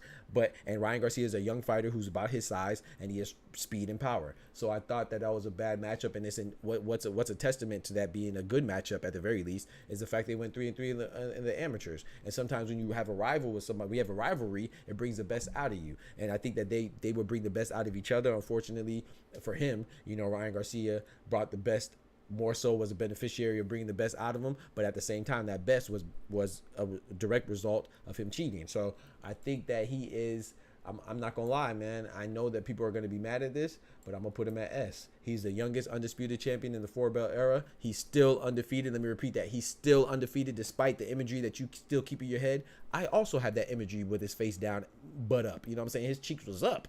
They was ready. Pause. You know what I'm talking? Them cheeks was ready. You see what I'm saying? Them cheeks was ready, bro. So we gonna have to say no Diddy on that, because that was crazy, but them cheeks was ready. No Diddy. You feel me? But at the same time, he's still undefeated. Nobody has beat him. He still beat Lomachenko. I'm putting him at S, man. I think that Puello can't beat him? I think Puello could probably beat him, but he has to prove that. You know what I'm saying? Like I said, I'm not the biggest Devin Haney fan. I think he has some vulnerabilities in his game. I think he has some weaknesses you could exploit. And yeah, but I cannot knock somebody for getting beat up when the other person was cheating. My boy B Dog says B+ or A. Woo wee. So he gonna get knocked down to A. I say S. Haney is A if we don't count Ryan. S. Thank you, Oscar. Haney is A if we don't count the Ryan Garcia situation. He's S. I'm telling you, bro, nobody would have a problem with putting him at S unless you're factoring in the Ryan Garcia stuff. And this is coming from somebody who believed Ryan Garcia would beat him. I think Tank beats Haney. I think Shakur beats Haney. Hell, I thought Ryan beats Haney. But I'm not willing to penalize somebody anymore than they already got penalized and embarrassed from losing to somebody that was cheating. I already said I did not think Ryan Garcia had to cheat to beat him. But that doesn't matter. Ryan Garcia did cheat to beat him. You cannot separate the two. So I cannot penalize. If I put him at anything below A, really, but if I put him at anything below S, it's because I'm factoring in that. But Canelo said Haney is A, so I can't give him S. I'm not mad at that, B-Dog, because like I said, I thought he would lose to Ryan Garcia, who I would not have S. But at the same time, this is more about your potential, your accolades, and what you have done, not just who you would lose to. You know what I'm saying? Similar to pound for pound. People say all the time, I have Canelo number 4. I have Bivol like number 5 or 6. People say, oh, how can you put Canelo over Bivol and Bivol beat Canelo? Well, Bivol beat Canelo, but Canelo was a smaller man moving up. Last time I checked, Canelo was the one that's undisputed. Bivol's fighting to be undisputed. He's never been undisputed before. Canelo is not only undisputed at 168, well, he's not right now because he got stripped by the IBF, but he was undisputed, and he was the first ever undisputed at 168. And by the way, he's a person that's been in there with Floyd Mayweather, Sugar Shane Mosley, Miguel Cotto, Triple G, all Hall of Famers. All Hall of Famers. Bivol has only been in with one Hall of Famer, and that was Canelo, and it was a smaller guy. So that's why I could easily put Canelo over Bivol, despite him losing in a fight where, oh, by the way, he didn't get dropped, he didn't get knocked out, he didn't get stopped. He went up and chased greatness against a bigger man, and he came up short. That's it. So I don't think, my point of saying that is, I don't think your ranking should solely be based off of you beating somebody, especially when you didn't beat them in actuality, or we think that you would beat them or you would lose. So we got to factor in other things as well. But I don't mind putting him at A. Canelo says A. B-Dog says I can't give him S. A. I say S. Oscar says A or S. Not gonna lie, I would sue too. Facts. You should. Other fighters would sue too. And shout out to Raymond Murotala's father for saying that. You know, like I said, Raymond Murotala, I already like Raymond Murotala, but now I like his father. You know, I like him even more due to his father. You know what I'm saying? His father is a responsible, fair, intelligent man, bro. So let's go. We're going to go with Haney at the front of A then. So I say S. Oscar says S if you don't count Haney. If you don't count Ryan Garcia. I see stuff with A pluses, so we're going to put him at the front of A. Let's get it. That's cool. Gary Antoine Russell. Somebody said B. Gary Antoine Russell, he lost to Alberto Puello. I think he still is a championship level fighter, but it's hard because I was disappointed in the Puello loss, not because Puello's not good, but because I felt like Gary Antoine Russell could have won that fight. if he would have just approached it a little differently. And I think that he's a smart and intelligent fighter, cerebral fighter, but I don't think he demonstrated that in that fight against Puello. So I think that while that is his only loss, and I thought he could be a champion, I'm not sure. So I have a lot of questions with Gervonta Russell, but he's definitely no lower than B. And I think that he would beat Eddie Hiroka. I think he would beat Puello in a rematch. But, like I said, I was disappointed in what I saw. I got to put him at B. F is crazy. Oscar says B as well. I agree. Canelo says B would be lower tier champion level. Yeah, Gervonta Russell, yeah. All right, we ain't going to stay too long, Gervonta Russell. Let's go with this guy. This is a Giovanni Cabrera. Last time we saw him, he got stopped by William Zepeda. A lot of people are saying that his body didn't look right. He had some things going on in training camp, but it is what it is. You take a fight, it is what it is, man. Once you in that ring, hey, we got to keep it like that. So Giovanni Cabrera, he also lost to Isa Pitbull Cruz. A lot of people thought he got robbed. I think he's a good fighter, a slick fighter. I believe he's out of Chicago. Is he out of Chicago? I think so. I think he's a good fighter, slick fighter. But I lost a lot of confidence, not because he lost to Zepeda, but how he lost to Zepeda. I got to put him at C. I'm going to put him at C, man. I do think he beats Barbosa skill-wise. I think he could beat Dalton Smith. I think him and Rolly will be a great fight. I think him and Kambosos will be a great fight. But I think losing to Zepeda and Cruz is not, they both have a commonality in both losing to Cruz. But Rolly Romero lost to Tank. I think Tank is a better loss than Zepeda lost right now. So I put him at C. B-Dog says B for Giovanni Cabrera. Y'all put him at B? Ooh, wee. Y'all got to explain that one. Oscar says B as well. Ooh, wee. Oscar says low B. Ooh, wee. Y'all put him over Kambosos. I think Lucas' body is a little too high. Jukambayev? I think Jukambayev would be a good fight. Okay, let's go back to B. I'm outnumbered here. I say C for sure. I can't put him over Rolly. I think he'd probably beat Rolly, but like I said, I don't know. Oh, B for Russell. B for Russell. Okay. I think you're talking about Giovanni Cabrera. Okay. Yeah, we good on Russell then. Okay, let's go to Ishmael Barroso. That's why I told y'all could join the Discord, man. The Discord is there. Y'all could join the Discord so y'all could talk, because it's going to be a little bit behind. You feel me? So here goes the Discord tier. The Discord link. If you want to join, feel free. Let's get right. That's a Discord link right there. All right. Y'all are too generous. Yeah, I agree. I'm a little too generous too. I ain't gonna lie. That is my weakness. I give people the benefit of the doubt too much, which is why I think people are just evil as opposed to being dumb. Because bro, you can't be that dumb. Like, you gotta intentionally do some of the things that you're doing. Anyway, Ishmael Barroso is I don't think we should stay too long here. I think he's C. Shout out to Ishmael Barroso. I think a lot of us are cheering for him, but the reality is he is a little older, and we kind of saw that age happen in real time in his last fight against Andy Hiroka. I fear that if he continues fighting, he's just gonna accumulate too much punishment and hurt himself, and have his faculties deteriorated, for his chapters after boxing. Shout out to him. You can tell he's like a struggle story. We like struggle stories. We like triumphant stories. And we like when struggle turns into success, and he is successful. But I think he could have been more successful, especially if he wasn't on the bad end of a call against Rolly Romero. But I just don't see him beating anybody that has any stamina or any endurance or any durability or any power. I just feel like if he can't get you out early, he's probably going to be in trouble. I don't want to say the back of C though. I'm going to say, I'd say C though. C for Barroso, I agree. Yeah, C for Barroso. Cabrera, C+. Cabrera, C+. Where I put Cabrera at? I'm with you on that. So C+, okay. I could put off of Rolly's last performance, I could put him over there. I can't put him over Kambosos. Kambosos is a champion, man. So was Rolly, though. I can't put him over Rolly. But, yeah, I agree, like mid-C.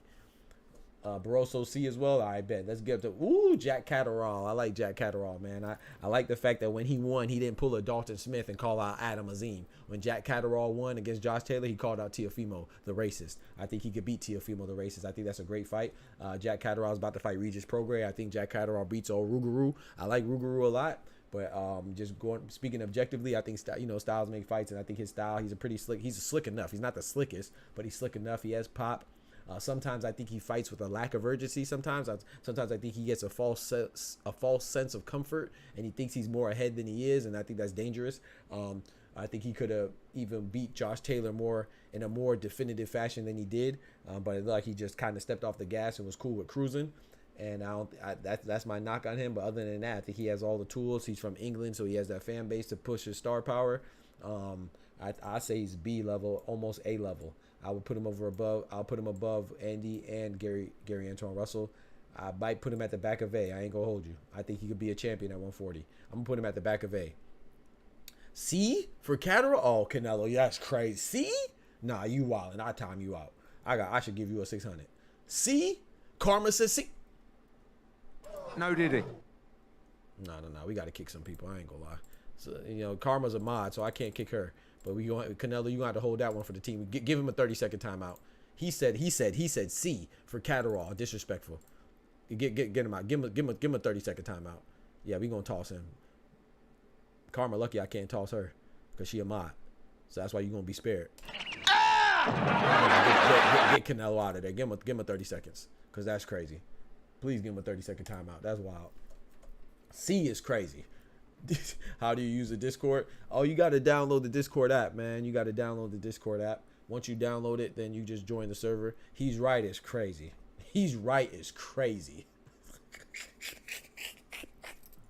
C? The only reason why you say C is because his last name. Maybe it's the first initial of his last name, C for Catterall, but not for ranking.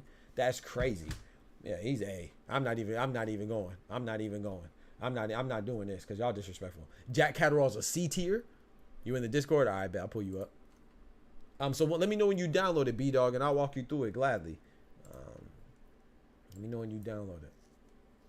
Hey, y'all like the welcome street? So when you join the Discord, you get this welcome. That's fire, right? Welcome to the Discord. All right, shout out to my boy Oscar in the building. What's good, brethren? All right.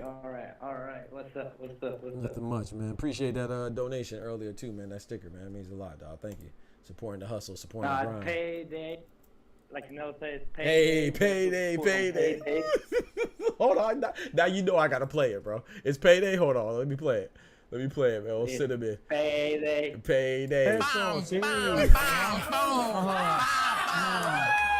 Tú vas a mamar el bicho. It's payday, baby. Payday. Let's get right. All right, what you say? I want to explain something. Okay. Cabrera, low B. What? Low B? Because.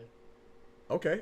Yeah. Okay. Low B to we have him at C. All right, go ahead, explain, brother. I need that explanation, please. We know he did have some trouble. Yep.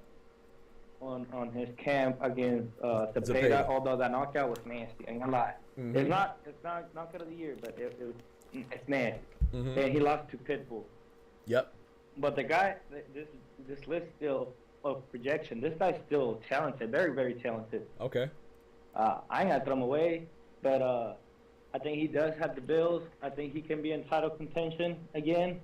Okay. Now, does he win? Does he win a title? I don't know. That's why I don't put him on A. But okay. I think he still has the talent, and he can still bounce back. He's still young enough to bounce back from his 2 losses. I agree. Because aside from the champions and Zepeda and Pitbull, look who there is. I mean, they're good fights, but they're not gonna. I don't think they're gonna beat him. Cambosos, hell no. I don't think he beat. What about Rolly? No. He beat his last fight. Okay. What about Lucas Body? Lucas Body, now that's my doubts, but I also think Lucas Body is a little, for my opinion too. I agree. I think he beats Body. I also think I think he beats Body. I ain't gonna lie. Yeah. We're gonna put him at the back of B, chat. We're gonna upgrade Cabrera to the back of B. I like that argument. I do think he has a lot of promise. I do think he could be, and the only thing about it is just, he did have problems in camp with Zepeda, but he was in the fight, and I don't want to, I feel like at some point it's kind of unfair to let that, to give that excuse him so much. But I do agree with you. I think he has all the tools to be. Like I said, I thought Giovanni Cabrera and Zepeda was going to be a great fight. I was just surprised how it went down, but how bad it looked. Yeah, I was surprised how bad it looked. How bad it looked. Yeah. Now, but I also want to explain the Steve Caglett flagging. Oh yeah, please. That one Yeah, was 'cause just you, troll. Yeah, you That wild. one was just troll. Oh, okay. I'm about to say. I'm about to say man, that guy- you was wilding with Steve Claggett, That bro. guy either in the back of C or D. You're close. Okay, close to okay. D. Very Okay, close to okay. D. Yeah, okay. I haven't been D as well, but you know, I was outnumbered, so I was a minority in that regard. Oh, and I also think Haney is S. Haney is. I agree. Thank you, bro. I do too. I think he's at the back of S, but I think he's S. Yeah, he's the lower part of S. for Yeah, sure. yeah. But if we're not counting Haney, I mean, if we're not counting Ryan Garcia, that fight is excluded because the PED situations. Right. Now, could he have done more? Probably, but that's not my say or take. I'm saying like he cheated. We shouldn't even count that fight. Then, if that count don't exist, there's no arguments that you can say for him to not be S. Right. He beat Loma on a close fight. Loma took the rounds off. I don't want to hear that he Right. got robbed and all Right. this and that. No, Right. he took the rounds off. You can go back and count them. There was Right. a bunch of swing rounds. Yes, Loma was landing more to the head, but guess what? This is pros. Body shots still count here. Right. And he was doing amazing body work the Right. whole fight. Exactly. And Now, I want if to make Loma would have taken those no, rounds go. off, Loma would have won. But he Facts. took him off. Facts. And you know this already. We talked about this before. I had Loma winning, but I thought it was a close round. I thought it was a close fight. I wasn't mad at it going either way. If it was a draw, it'd have been cool. If it was Loma winning, I'd have been cool. If Haney won, I could see how you won. Like I had swing rounds. I had Loma winning 7 rounds to 5, but I could see how it went the other way. Like every close fight's not a robbery just because it doesn't go the way you think. Then number 2, I want to make this and see what you think about this. I think Haney, to a greater extent, is suffering from what AJ's going through right now. The majority of people that are knocking Haney for what happened with Ryan Garcia, granted his was PEDs, that's why I say Devin Haney's even worse than AJ because AJ and Dubois was clean. But a lot of people didn't have Ryan Garcia winning going in. Ryan Garcia was a heavy underdog. He was a heavy underdog. You see what I'm saying? So if you didn't have Ryan Garcia winning, why are you so convinced that why are you penalizing him so much? And what do you see different, especially when it was called a no contest and the guy cheated? So it's like when people say, the comparison I'm making is like people are saying throw away AJ. AJ didn't necessarily look bad. I don't even think Devin Haney looked like he went in with the wrong game plan. Of course, I would say that. But I think I've said it here. AJ and Haney, they lost looking like themselves. Thank you. They lost looking like themselves, but that's why I thought that Ryan Garcia would win. Because I thought he could do Devin Haney like that. But people think that these people are invincible until they get cracked. Like, no, they're not. Like, nobody's invincible, bro. Another argument that supports Haney is pro grade. Because I think at the time a lot of people had Devin Haney losing to pro grade. Mm-hmm. Especially because he was moving up. I'm not going to say he was moving up. Pro grade he was the champion, right? Yeah. Oh, yeah. So, yeah, like, pro grade is still very underrated fight. I think that's a fight that if Haney would have lost, he would have lost a lot. But since he won it, he didn't really gain anything. Mm-hmm. But in the book, like if you were looking the build up to that fight, Haney was still a heavy underdog for that too. So I would say pro grade win. I don't remember if he was an underdog. I don't recall. But yeah, I'll take your word for it. I know a lot of people were talking down. Facts. Yeah, I definitely heard people talking about it. I don't know if he was an underdog as far as the bookies go. B-Dog, so what you want to do is once you join, you have Discord, are you in the server or you just have the Discord app? So if you're on the app already, then you just got to join the server with that link I sent. But if you're in the server already, I don't think if you're in the server, then all you have to do is come to the voice channel that says Chillin' Lions or AFK, and then once you're in one of those channels, I'll see you and I'll pull you up to the voice channel that we're in. And let me know if you need any further explanation than that. Who's next? Keyshawn Davis, man. We got Keyshawn Davis, man. Keyshawn Davis. So we moving Haney up to S. I want to, we moving Haney up to S. We convinced Canelo, or Oscar convinced Canelo, because y'all weren't hearing me. Shout out to Oscar. We got Keyshawn Davis, who says he will beat Gervonta and he'll smack Devin Haney. Do I believe him? Like if you look at his opposition, he's top of B. If we look at his opposition plus his prospect level Yep. or his ceiling, I think he's A. I think he's A as well. I think he's A easy for me. Do I think he'll beat Tank? No. Do I think he'll beat Shakur? No. Do I think he'll beat Devin Haney? Maybe. But I think that, his Miguel Madueno, that fight wasn't impressive if you're looking for a stoppage. But if you respect Miguel Madueno as a tough fighter, as a problematic fighter, as a fighter who's going to mix it up and make it rough, I don't want to say dirty. I don't think he's dirty. He's just going to rough you up. And I thought that he's physical. He's very physical. There you go. Thank you. And I think that he navigated through those muddy waters pretty effectively, and he won a convincing fight. I think he's going to look good against Gustavo Lemos, who just fought Richardson Hitchens in a close fight. I think he's A as well. I don't think anybody in B is better than him or his potential or his ceiling. I think. This fight with Lemos is a close one to watch because it could affect his ranking right now. Right. It could put him B or Facts. middle B, depending on how he looks. Facts. And because Lemos doesn't have that history like Madueno. Right, exactly. And then Catterall, I can't put him over Catterall. I think Catterall being Josh Taylor was good, even though he lost a controversial one the first time. I can't put him over Baranchek or Puello because they're champions currently, so I got him at A. I think we all agree A. Okay, so let's move on to Oscar Duarte. Oscar Duarte, man. I like Oscar Duarte, man. I think he's a tough guy. I like him too. Yeah. I like him too. I just don't know his skill level, though. I think I will have to put him top of C. Top. I think he's close to B. But if we count his his projection, I think he could easily be a B tier. I'm not mad at that. The only reason why I'm biased with him. No. I like Oscar Duarte too. And I think he can. And then he also, I will say, Oscar Duarte, he said that Ryan Garcia, he thinks Ryan Garcia was on something against him. A lot of people look over that, but that's what Oscar Duarte said. That's what he said. That's what Oscar Duarte said. He was on a little something, something. He was on a little something, something. You know what I'm talking about? That something, something had him a little something, something. So. But Ryan, though, I mean, he that's when he used the silly shell. But whenever he was hitting Ryan, it looked like he was moving Ryan. I ain't gonna lie. Right. He does have power. Right.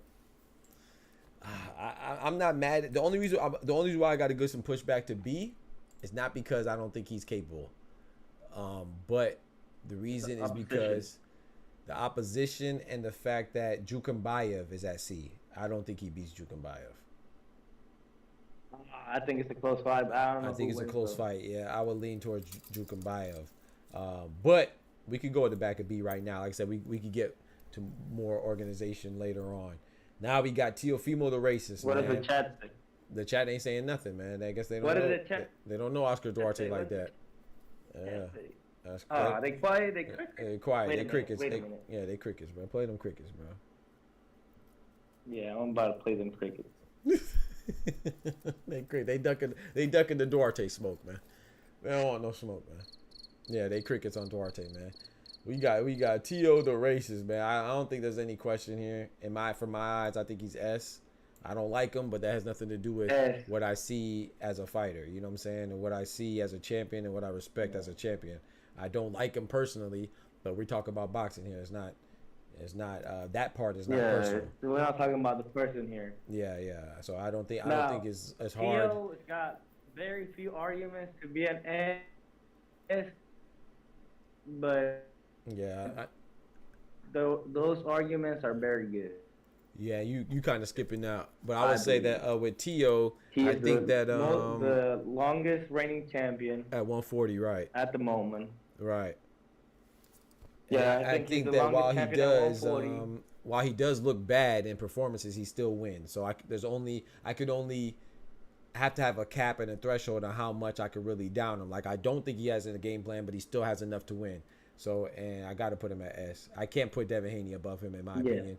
I before the Ryan Garcia situation, I didn't put Devin Haney above him. I did after he looked bad against Jermaine Ortiz and looked bad against Steve Claggett. But I still think that Teofimo, like Oscar said, 140 longest reigning champion, and I think him and Devin Haney is a good fight. I will lean towards Teo, but I don't know. But I've always felt that way, so I call him S. Teo is A. He's not there yet. He can't cut off the ring. I wouldn't lean towards Tio against Payne. I'm not mad at that. I'm not I mad at would. that. I'm not mad at that. Because Tio doesn't come up. I was about to say that. Doesn't come up with a game plan. Facts. That's a good point. Oh, you skipping out badly, bro. You skipping out badly, Oscar. We can't hear you. It also hurts him. Oh, he don't down. You like? Oh Lord, hold on. I gotta. I'm gonna kick you out and bring you back. Yeah, it sounded like I was getting jumped by 5 Oscars. Yo, Oscar. All right, we're gonna keep it going until Oscar gets his stuff together. It's kind of messing up. He's gonna join back when he's ready. But yeah, I think what's his name? I think Tio. Matthew says, shout out to Matthew. Matthew says Tio is A. He's not there yet. He can't cut off the ring. That's a good point. Devin smokes Tio. He struggles against boxers. That's true. He struggles against boxers. I think Devin would win. I think he could win, but I think Tio could win as well. Like I said, I put him at S because yes, he struggles, but he still wins. Yes, he can't cut off the ring, but he still won. You know what I'm saying? So I can't penalize him too much. Tio the racist. I can't penalize him too much for still winning. He still beat Jermaine Ortiz. He looked bad while doing it, but he still did it. Just like Shakur still beat Edwin De Los Santos. He looked bad while doing it, boring while doing it, but he still did it. So yeah, he looks bad, and he lost to Kambosos, but he beat Lomachenko, and he's the longest reigning champion. I don't think I could put him under S. If anything, I could put him at the back of S. But I think all things considered, I think I got to put him above. Puello is a tough fight for anybody. He fought punchers, boxers, and everything. Yeah, Puello is a tough fight for anybody. Yeah, I agree with that. I don't know. We're not on Puello right now, but yeah, I agree with that. All right, so we got Artem Haratayunian. Let me know when you back, Oscar. Oscar's still not back. Artem Haratayunian. But you definitely make good points though, Matthew. What did the fox say? What did the fox say? Carver, what you talking about? What did the 5 fingers say? What did the fox say? What you talking about? All right, Artem Haratayunian, man. He's a former Olympian. He only has 2 losses, one to Shakur and the other one to Frank the Ghost Martin. I'm not mad at that at all. I think Artem Haratayunian is a good fighter. I think he's better than Steve Claggett. I think he's better than Barbosa. I think him and Barbosa would be an interesting fight. I put him at C tier. I think he beats Barroso. I think he has more promise than Barroso. I think he's better than Dalton Smith. I think he has more upside than Rolly at this moment. Kambosos is a champion. Does he beat Kambosos? I don't know. Does he beat Rolly? I don't know. But remember, it's not just about who you beat. It's about what you could achieve. Can he be a champion? I don't think so. I think Rolly could potentially still be a champion if he has a good performance. Artem, I think we kind of know where he's at. I think he's about gatekeeper level, C level. I'm gonna put him above Dalton, but behind Rolly. It's fine, dog. I got something to do. I'll hop on the late show. Okay, bet. I'm about to hop off too soon because I'm getting hungry. And like I said, I got to go out there and change my brakes before it gets too hot. You feel me? All right, next up we got Edwin De Los Santos. The other half of the terrible fight with Shakur Stevenson. I think Edwin De Los Santos has power, of course. But he does have a loss to Shakur where I thought he didn't hold up his end of the bargain. The reason why I was mad at De Los Santos is because he pulled up on Shakur in real life, but didn't pull up on him in the ring. So it's like, bro, you're going to pull up to his hood, but when it was time to pull up in the ring, you ain't do so. Now, Shakur, we're going to put more of the blame on Shakur, rightfully so, because he is the pound-for-pound talent, just like Teofimo. We put the majority of the blame on Teofimo because he is the guy that we expect to do a lot. He's a self-proclaimed takeover. But Jermaine Ortiz didn't look good either. You know, he tried to finesse the game by running all around the ring, and he put in more miles than they do at the Tour de France. You know what I'm saying? Lance Armstrong and them. So I got to penalize them both. Same with De Los Santos. De Los Santos was a puncher in the outfit, and he didn't bring the same energy that he brought against Jose Valenzuela when he knocked him out against Shakur Stevenson. And he talked about doing him dirty and pulling up on him in his hood. So I just think Edwin De Los Santos, while he does have power, he does have promise. I can't put him over. I can't put him at B. I would want to put him at B tier, but I can't. I think that, you know, Lucas Body, what he did was impressive. I think him and Kambosos would be a good fight. I think him and Rolly would be a good fight. I think him and Artem Haratayunian would be a good fight. I think he beats Dalton Smith. I think he probably beats Artem. I think he probably beats Rolly. but Rolly's more interesting and more entertaining. I'd rather see a Rolly fight over a De Los Santos fight until he proves me otherwise all day. So I got to put him there. Supporter said T.O. is A. T.O.'s A? You got to give me a reason, bro. Edwin is B level, says Canelo. Edwin's B. So you think Edwin is better than, you think he has more promise than Jukambayev? You think he has more promise than Body? You think he could be a champion like Kambosos was? I'm not going. You think he could be a champion like Rolly was? I'm not going. You got to give me something, man. You got to give me something. Rolly is S. Rollies. Big S. How you talking about? Yes, sir. Big S for Rolly, man. I'm telling you, we about to be a Rolly channel, man. We about to treat Rolly like people treat, all the Devin Haney favorite channels, or the Tank favorite channels, or the Ryan Garcia fanboy channels, or the Canelo fanboy channel. We gonna make a fanboy channel for Rolly, man. Rolly S tier, man. He got robbed in all of his losses, man. I'm joking, by the way. We got Juan Carlos Ramirez, Jose Carlos Ramirez, excuse me. He's fighting Arnold Barbosa next. He only has one loss, and that's to Josh Taylor. That was a good Josh Taylor, by the way, not the drop off Josh Taylor.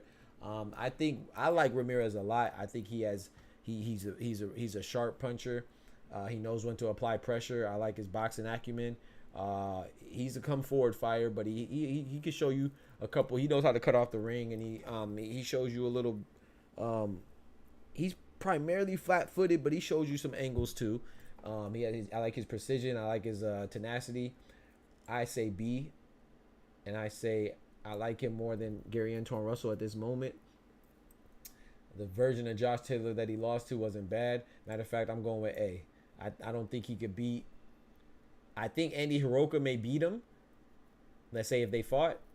I think Gary Antoine Russell could beat him too.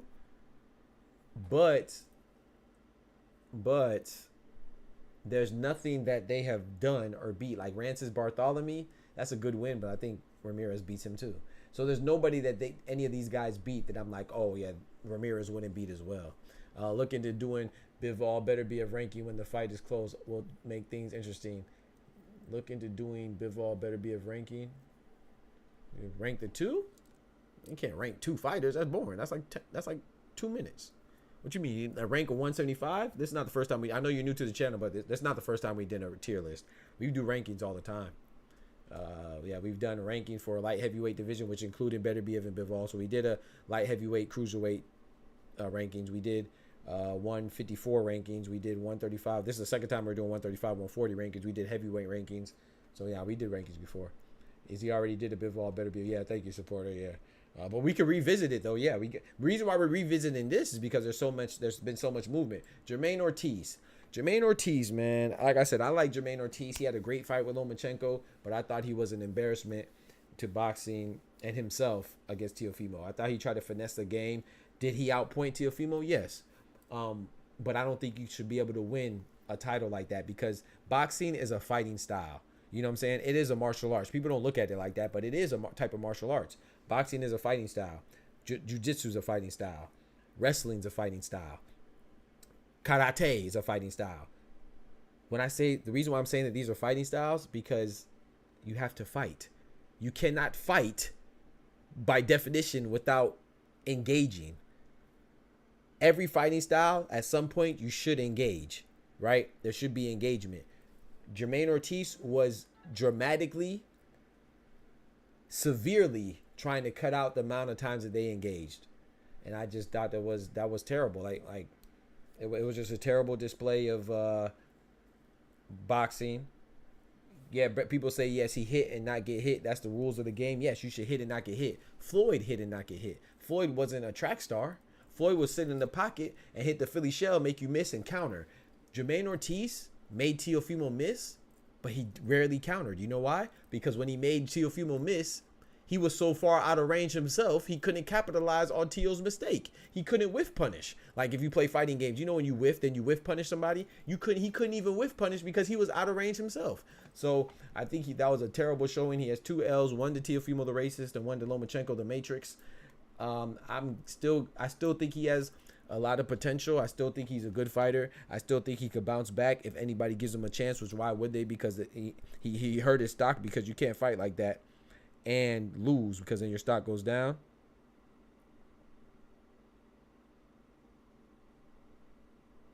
So with that being said, I do think he could bounce back, give it the opportunity. I do think he's a champion level caliber fighter. I put him at B tier. I got to put him over Giovanni. I got to put him over Oscar Duarte. He had a great fight with Loma. Ortiz is C. Oof.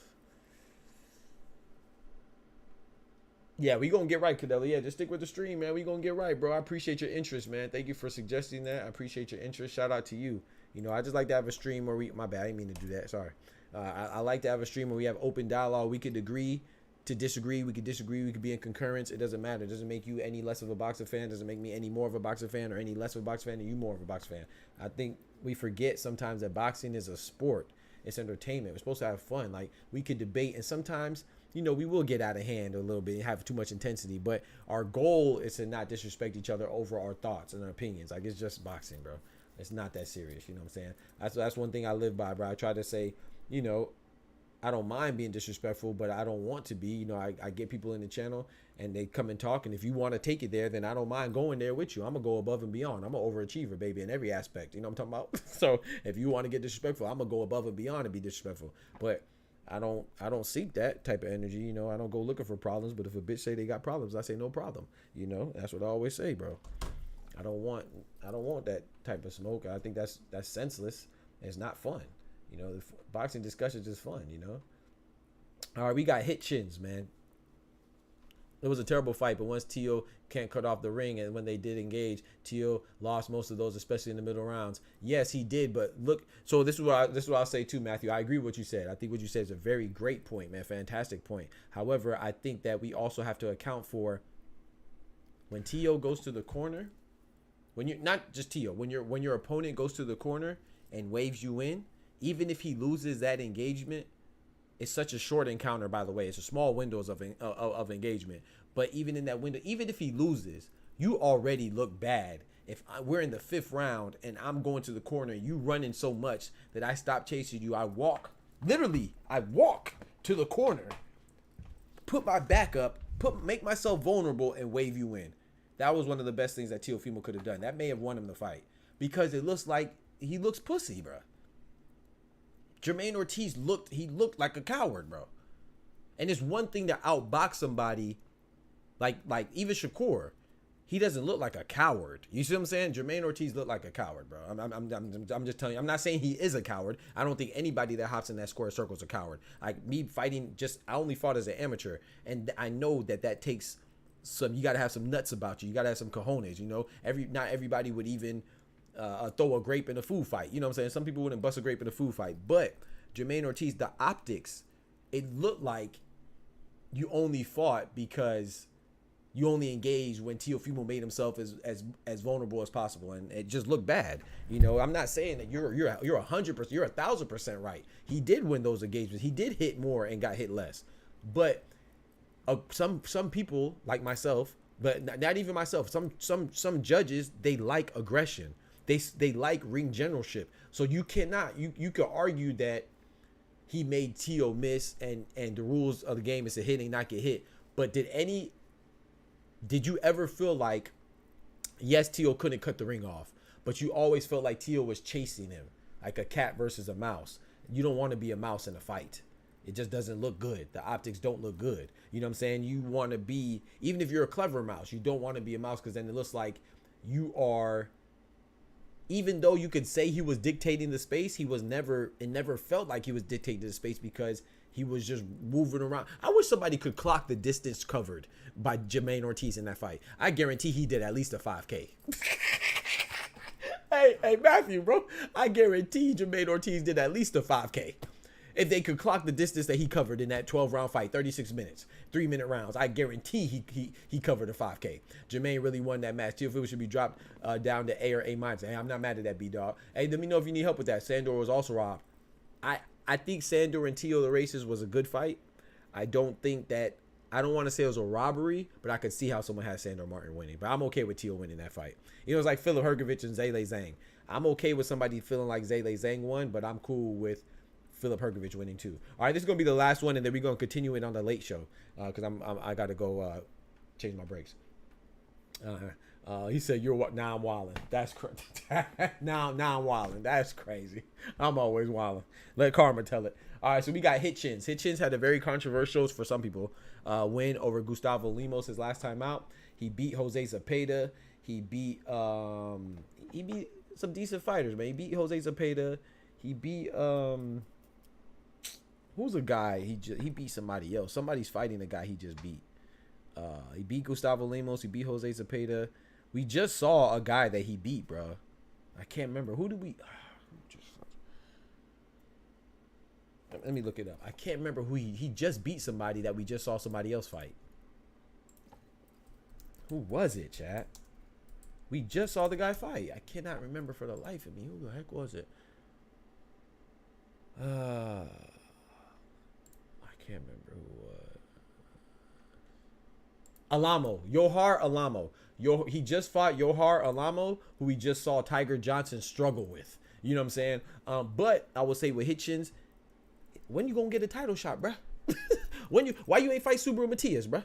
You know, Liam Paro dethroned him now, so it's too late. But why don't you fight Liam Paro? He's been the IBF mandatory just as long as Williams Zepeda been the mandatory for all 4 belts. At some point, you gotta step up, bro. I've been hearing rumors of him fighting Jose Pedraza. Jose Pedraza is a former champion. He's a good fighter. Gervonta Tank Davis beat him when he was undefeated and got his first title. Keyshawn Davis just beat Jose Pedraza. Keyshawn Davis is moving up to contender status, right? A little bit past prospect, but he only has 10 or 11 fights. But he's past prospect. He's into that contender round.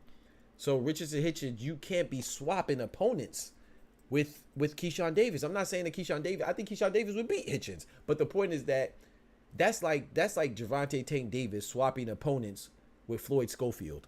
Why would he be swapping opponents with Kid? Why would he fight somebody that just fought Kid Austin?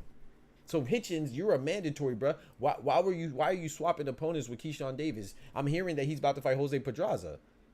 Keyshawn Davis just beat Jose Pedraza, and now Richardson Hitchens. I mean, Keyshawn Davis is fighting Gustavo Lemos, who you just beat. So y'all just swapping opponents? That just doesn't look good. You know what I'm saying? It doesn't look good. So I think Richardson Hitchens is a good fighter. He reminds you like a Devin Haney fighter. He's going to outpoint you. He's going to have range. But I think he can't take that pressure. Back to Gustavo Lemos, I thought that was a very good victory. I think it was minimal controversy there, in my personal opinion. I don't think it was that controversial at all. I thought he won a close fight. But I don't think it was close that it could have went either way because I had it 8-4. Sorry, did I have it 8-4 or 7-5? I had it 8-4. No, I had it 8-4. I thought that he did enough to edge out each round. And a lot of people don't know when you're scoring a fight, it's not just one fight. It's 12 different fights. If it's a 12-rounder, it's 12 different fights that last 3 minutes apiece. So you're supposed to judge round 1 as a separate fight, round 2 as a separate fight. And if you judge it like that, I don't think there's any way you could have Gustavo Lemos beating Richardson Hitchens. He did enough to edge it out. And in totality now, it was a competitive fight. It didn't look good. He wasn't impressive. But I thought he did enough to win. And I do think that he's up there at, I would say, A level. Unfortunately, I can't put him over Keyshawn. I think Keyshawn beats him. If he would be fighting or going for at least a champion, like maybe if he was at least trying, if he gave some type of indication that he was trying to fight Liam Paro, I would put him higher. But I don't even see that he's trying. You know what I'm saying? So I'm going to be honest, bro. He's undefeated. You got to give him that credit. I don't even know if he beats Ramirez, bro. I ain't gonna lie. I might put him behind. I put him at A though. You're fully on. Now I'm on drugs. Oh my gosh, that's crazy. Cocaine's a hell of a drug. Richardson doesn't want to hit no. Yeah, facts. I agree, Matthew. Nah, Sandor lost. I just watched the fight the other day. I think Sandor lost to Teofimo the Racist as well. If possible, try to save these lists and revisit it one day. I do save them. I thank you for the suggestion, Canelo. I appreciate the love. I know you try to help out. But yeah, I do save them, bro. We do revisit. Yeah, we definitely revisit, bro. She said I'm wild and I'm on drugs because I got riches. Where you got? You see what I'm saying? You see what karma does though? Karma does what people do. They will tell you where you're wrong. They tell you where you mess up at, but they don't offer no solutions. Tell me where you got her at, sis. Where you got him? She don't want to tell me where she got him. She just gonna critique where I got him. Where you got him? That's crazy. I'm on drugs now. That's crazy. As long as it's not fentanyl, I should be good. I would say Keyshawn beats Hitchens because he never stepped up. But yeah, I agree. I gotta put him. I put him at A, man. Where y'all put him? Where y'all got Hitchens, man? Where y'all got him? Where y'all got him, man? I need to hear something. Right? He gonna stay at A? Because I do think he's a champion level. I don't know what champion he beats at 140, him and Alberto Puello will be a good fight. I lean towards Puello. That's why I got Puello at the front. Him and who's the other champion? Teofimo, I think will be a good fight. I lean towards Teofimo. Him and Liam Paro, I definitely got Liam Paro. I think that style is messed up for him. I think Liam Paro wins. And Valenzuela, I actually think Hitchens could beat Valenzuela. But you have to show me that you have confidence enough to believe in yourself. And you don't show me that, then I got to lean towards Rayo. C? Not B, but C? That's, you're disrespectful. Yeah, I'm getting off because you're disrespectful.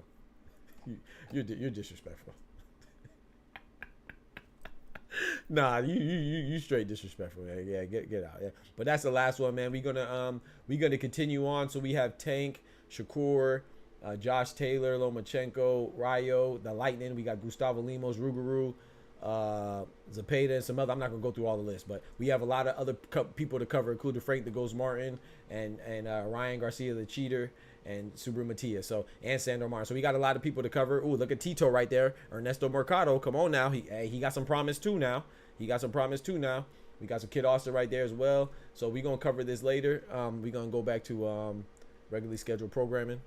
But yeah, man, I appreciate y'all rocking with me for real, man. I we stream every day, Monday through Friday. We have a set schedule. 8 a.m. Eastern Standard Time for the morning show, and then for the late show we got 7 p.m. Eastern Standard Time, and then in the weekends we provide boxing commentary for all the fights, whether it's on Saturday in the afternoon while they eating their crumpets in England, or if it's late night in America in Las Vegas while they, the city of sin, or if it's on Tuesday at 4:30 in the morning in Japan. We got the club going up on a Tuesday. We provide all live boxing commentary for big champions, little champions, males, females.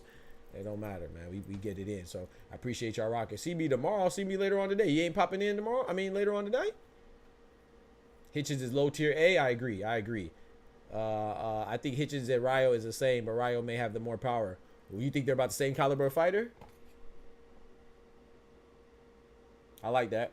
I definitely think he has more power. We're in concurrence with that. I think Hitchens is a little more refined, but I think Rayo, even though he got knocked out by De Los Santos, I think he has more durability than Hitchens. So I think there's a lot of give and take when measuring I think that's why I think that's a great fight. I think there's a lot of give and take. I would lean towards Rayo right now, the Lightning, because he is a champion. Got to give him the champion, got to give him the champion bonus. So I would lean towards Rayo right now, but I think that's a great fight. I think they are similar caliber of skill. Yeah, I agree with that. I think that's a good point. That's why I think that's a great fight, and I would lean towards Rayo. If they fought today, I had to put my money on one of them. I put my money on Rayo. But it's dangerous for Rayo because we know Rayo, I think he's very susceptible to a boxer, right? Look what Chris Colbert did. You could argue, he avenged that loss, right? Knocked him out and won definitively. But Chris Colbert, I think he poses the same threat that Hitchens does. I would say Chris is a little slicker, but Richardson Hitchens is taller and he's longer. And he could probably control range better. But I think if Rayo could infiltrate that range or his defense, I think Hitchens could be in trouble because Gustavo Limos got to him. But I think Gustavo Limos' pressure is a little bit more. I think it's a little better than Rayo, but I think Rayo is a sharper, more refined fighter. And I think that Rayo probably has more one-punch power than Gustavo. I think Gustavo Limos is a stronger fighter, but that doesn't always translate into having more one-shot power. I think that Rayo has more one-shot power than Limos, but I think Limos will get you from accumulation of powerful shots. That makes sense. It's 427. Okay, bet. But yeah, man, appreciate y'all rocking, man. Don't forget to subscribe to the channel if you haven't done so already, like the notification there says, man. Appreciate y'all rocking, man. And yeah, I'm gonna catch you on the late show at 7 p.m. Eastern Standard Time. Don't be late. You know what I'm talking about? But yeah, man, I appreciate y'all rocking with me for real. We didn't finish it, but we got more than halfway through, man. Just a little activity I like to do with the tier list, man. And here's another tier list right here, Canelo. I don't know if you can see right here. That's the first tier list that we did at the light heavyweight. The 135 140 pound division. So we had Tank number 1, Haney number 2, Teofimo number 3, and Shakur number 4.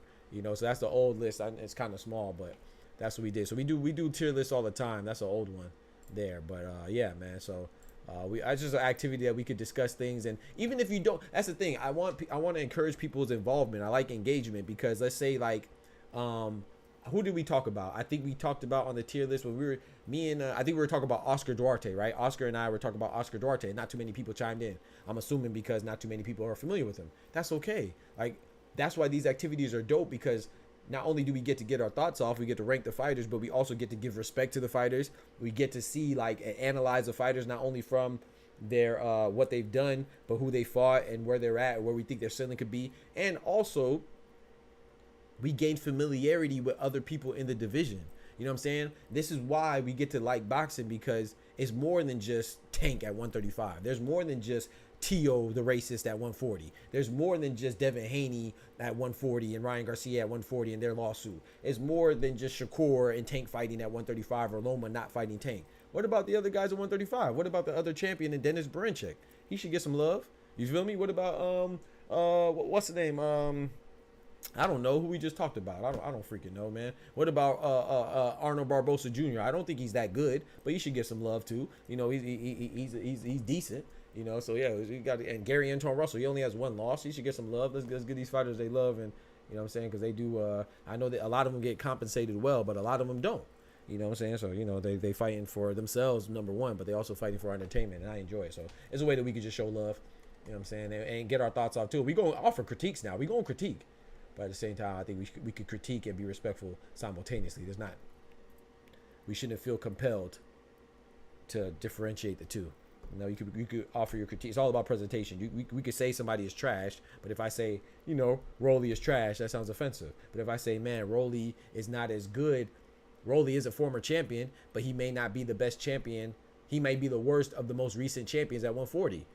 That's okay. You know, but it's not calling them trash. It's not disrespectful. It's, you know, it's putting it in perspective. But anyway, man, I'm out, man. I got to get some food and go change my brakes. Y'all be easy. Take care of yourselves. Remember, with God, we can do anything. Without God, we're nothing. The doctor's out. Peace. From the hood to college, both worlds they had to meet. 6 degrees between us, so cold, we're about to freeze. But we're Florida boys, hot takes, we bring the heat. We're moving the culture, the engineers to the streets.